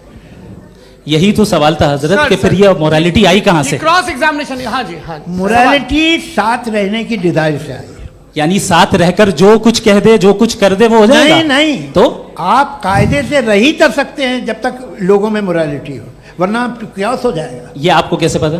जी हमने देखा ना जहां मोरालिटी का क्यास हो गया, हम देखते हैं। कहां पे देखते भाई दुनिया में आप जो कह रहे हैं, आप कहीं पे अगर गलत हो रहा है इस बहस तो के उसको बाद आप देखिए, आप एपिस्टेमोलॉजी की बात कर रहे हैं, मैं ऑन्टोलॉजी की बात कर रहा हूं। मैं इस बहस के बाद आप दोनों लोगों को चाय पे होस्ट करूंगा, वहां पे क्रॉस एग्जामिनेशन कर लीजिएगा। अभी ऑडियंस का हक मार रहे हैं आप लोग भाई, सर जस्ट लोग हैं आप लोग। और ये भाई ये हाँ उधर आएंगे, जी सर आएंगे। अच्छा सर मेरा नाम लईकुर रहमान है और मैं अलीगढ़ मुस्लिम यूनिवर्सिटी का स्टूडेंट हूँ। और जहाँ तक मुझे पता है कि sir you are also product of Aligarh Muslim University. मैं भी उसी चमन का बुलबुल। हाँ सर, तो बहुत खुशी हुई मुझे जान करके कि मैं आपसे मिलूंगा। सवाल सर मेरा सवाल यह है, सर सैयद अलैहिर्रहमा का नज़रिया यह था कि खुदा के वजूद को अक़ल के दायरे में रह कर के तलाश करना, न कि पूरी तौर से उसका इनकार कर देना। Sir how will you define it? नहीं तो ये तो आप इन्हें बताइए। ये सवाल आपसे खुदा का वजूद साबित कर रहे हैं तो सर आपने इनकार कर रखा है, इस वजह से मेरा क्वेश्चन। उन्होंने यही सर से एक सेकंड, सर सैयद ने यही कहा ना कि अक्ल से आप खुदा के वजूद को साबित नहीं कर सकते, यही कहा ना भाई। वो उन्होंने कहा कर सकते हैं और वो कर दिया गया आज। वो फोन तलाश करना या साबित करना अक्ल से अक्ल से नहीं हो सकता। अरे सवाल तो सुन लीजिए जी। अक्ल से नहीं हो सकता है, यही कहा ना आपने। अक्ल से हो सकता है, अरे वो यही कह रहे हैं भाई, आप बता रहे हो सकता है, वो तो कुछ और।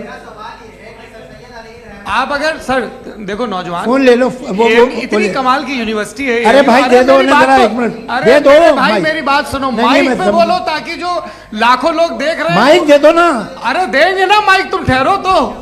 हाँ सर मेरा सवाल ये था कि सर सैयद अलैहिर्रहमा का एक नजरिया था अपना कि खुदा का जो वजूद है उसको अकल के दायरे में रह करके तलाश करना है, न कि पूरे तौर से इनकार कर देना है। ये उनका कॉन्सेप्ट था। लेकिन मेरा सवाल यह है कि आप इसको कैसे डिफाइन करते हैं, एक्सप्लेन कैसे करेंगे, मैं आपसे जानना चाहता हूँ, क्योंकि you are the product of Aligarh Muslim University. मुझे अकल के दायरे में रख के मैंने बहुत तलाश की, मुझे मिला नहीं। हाँ, ये इधर वो चश्मा लगाए जो, हाँ उनको दे दीजिए। जी जी फटाफट पूछिए, बस 5 मिनट है, 5 मिनट में खत्म हो रहा है। हाँ अस्सलाम वालेकुम मुफ्ती साहब, एंड मेरा सवाल जावेद अख्तर साहब से। क्या नाम है आपका? अरे भैया सब मुझे तो पूछ रहे हो। फैज पूछिए फैज साहब। तो मेरा सवाल ये है कि अभी जो एथियस्ट है वो problem of evil argument use कर रहे हैं अगेंस्ट मुस्लिम्स, राइट? कि इस दुनिया में इतना सारा इविल है और अगेंस्ट मुस्लिम तो यहाँ अगेंस्ट थियस्ट। हाँ थोड़ा सा करेक्ट कर लीजिए भाई, पूरी मशक्कत ही इसी बात की थी कि किसी एक मजहब पे बात न टिके।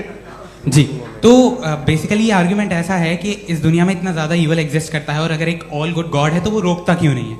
लेकिन इस सवाल में एक हिडन अजम्पशन ये है कि इस दुनिया में इविल एग्जिस्ट करता है। अब एथियस्ट ये कैसे ऑन्टोलॉजिकली प्रूव कर सकते हैं कि इस दुनिया में इविल एग्जिस्ट करता है? मैं आपको बताता हूँ, थोड़ा सा समझा। नहीं सर, हम लोग इनको सुनने आए। नहीं please don't do that. I want to explain ontologically. नहीं हम समझ गए सर, इनको अब जवाब देने दीजिए। अच्छा सवाल पूछ लो। मैं अभी तक क्या था वो मैं थोड़ा सा ऐड ऑन कर लेता हूँ। तुम गुरु, तो हम जब इसका राउंड 13 करेंगे ना तब तुमको स्टेज पे बिठाएंगे। जी तो हाँ जल्दी से।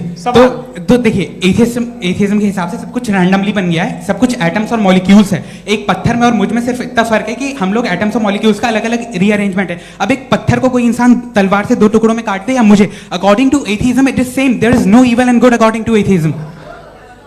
जी अच्छा, फैज साहब का सवाल ये है कि हाँ कोशिश भी करते तो इससे गलत सवाल नहीं कर पाते।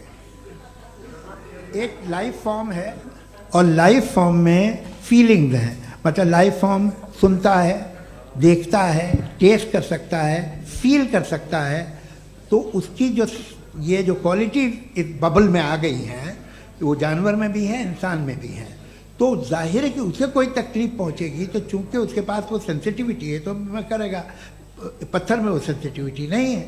तो ये क्या सवाल हुआ कि अगर पत्थर को काटा तो पत्थर को तकलीफ नहीं होती, तो आपको काटे तो आपको क्यों तकलीफ हो? बैठ जाइए। जी हाँ, अगला सवाल। हाँ पूछे जी जावेद अख्तर साहब। अरे भैया सब आप लोग मुफ्ती साहब को छोड़ रहे हैं, तो मेरे ही पीछे पड़े हैं क्या? फिर चलो बोलो भाई। You asked how God can exist when children die in Gaza. Huh? You asked how God can exist when children die in Gaza, and you also mentioned the rise of atheism in Europe. But the same events also are leading many atheists and non-believers to turn towards faith. How do you interpret this contradiction, where suffering pushes some away from God, yet brings others closer to belief? आपको एक बात बताऊं, दुनिया perfect तो कहीं भी नहीं है, हर जगह कुछ खामियां हैं। बेटा एक मिनट, आप ही को कहेंगे, देखो वो तो कुछ खामियां, कमज़ोरियां, खराबियां सब जगह है। लेकिन अगर देखोगे ईमानदारी से कि दुनिया सबसे ज़्यादा महज़ब कहाँ है, एक आम शहरी को कहाँ हुकूक हासिल हैं, वो बोल सकता है, अपनी मर्ज़ी से काम कर सकता है, अपनी मर्ज़ी से राय दे सकता है, हुकूमत के ख़िलाफ़ बोल सकता है, बरसरे इक़्तिदार लोगों के बारे में बोल सकता है, सरमायादारों के ख़िलाफ़ बोल सकता है। तो आपको ये स्कैंडिनेवियन कंट्रीज़ में मिलेगा, वेस्टर्न यूरोप में मिलेगा। मैं नहीं कह रहा वो परफेक्ट है, बिल्कुल नहीं, वहाँ बहुत ख़राबियाँ भी हैं, परफेक्ट तो कोई।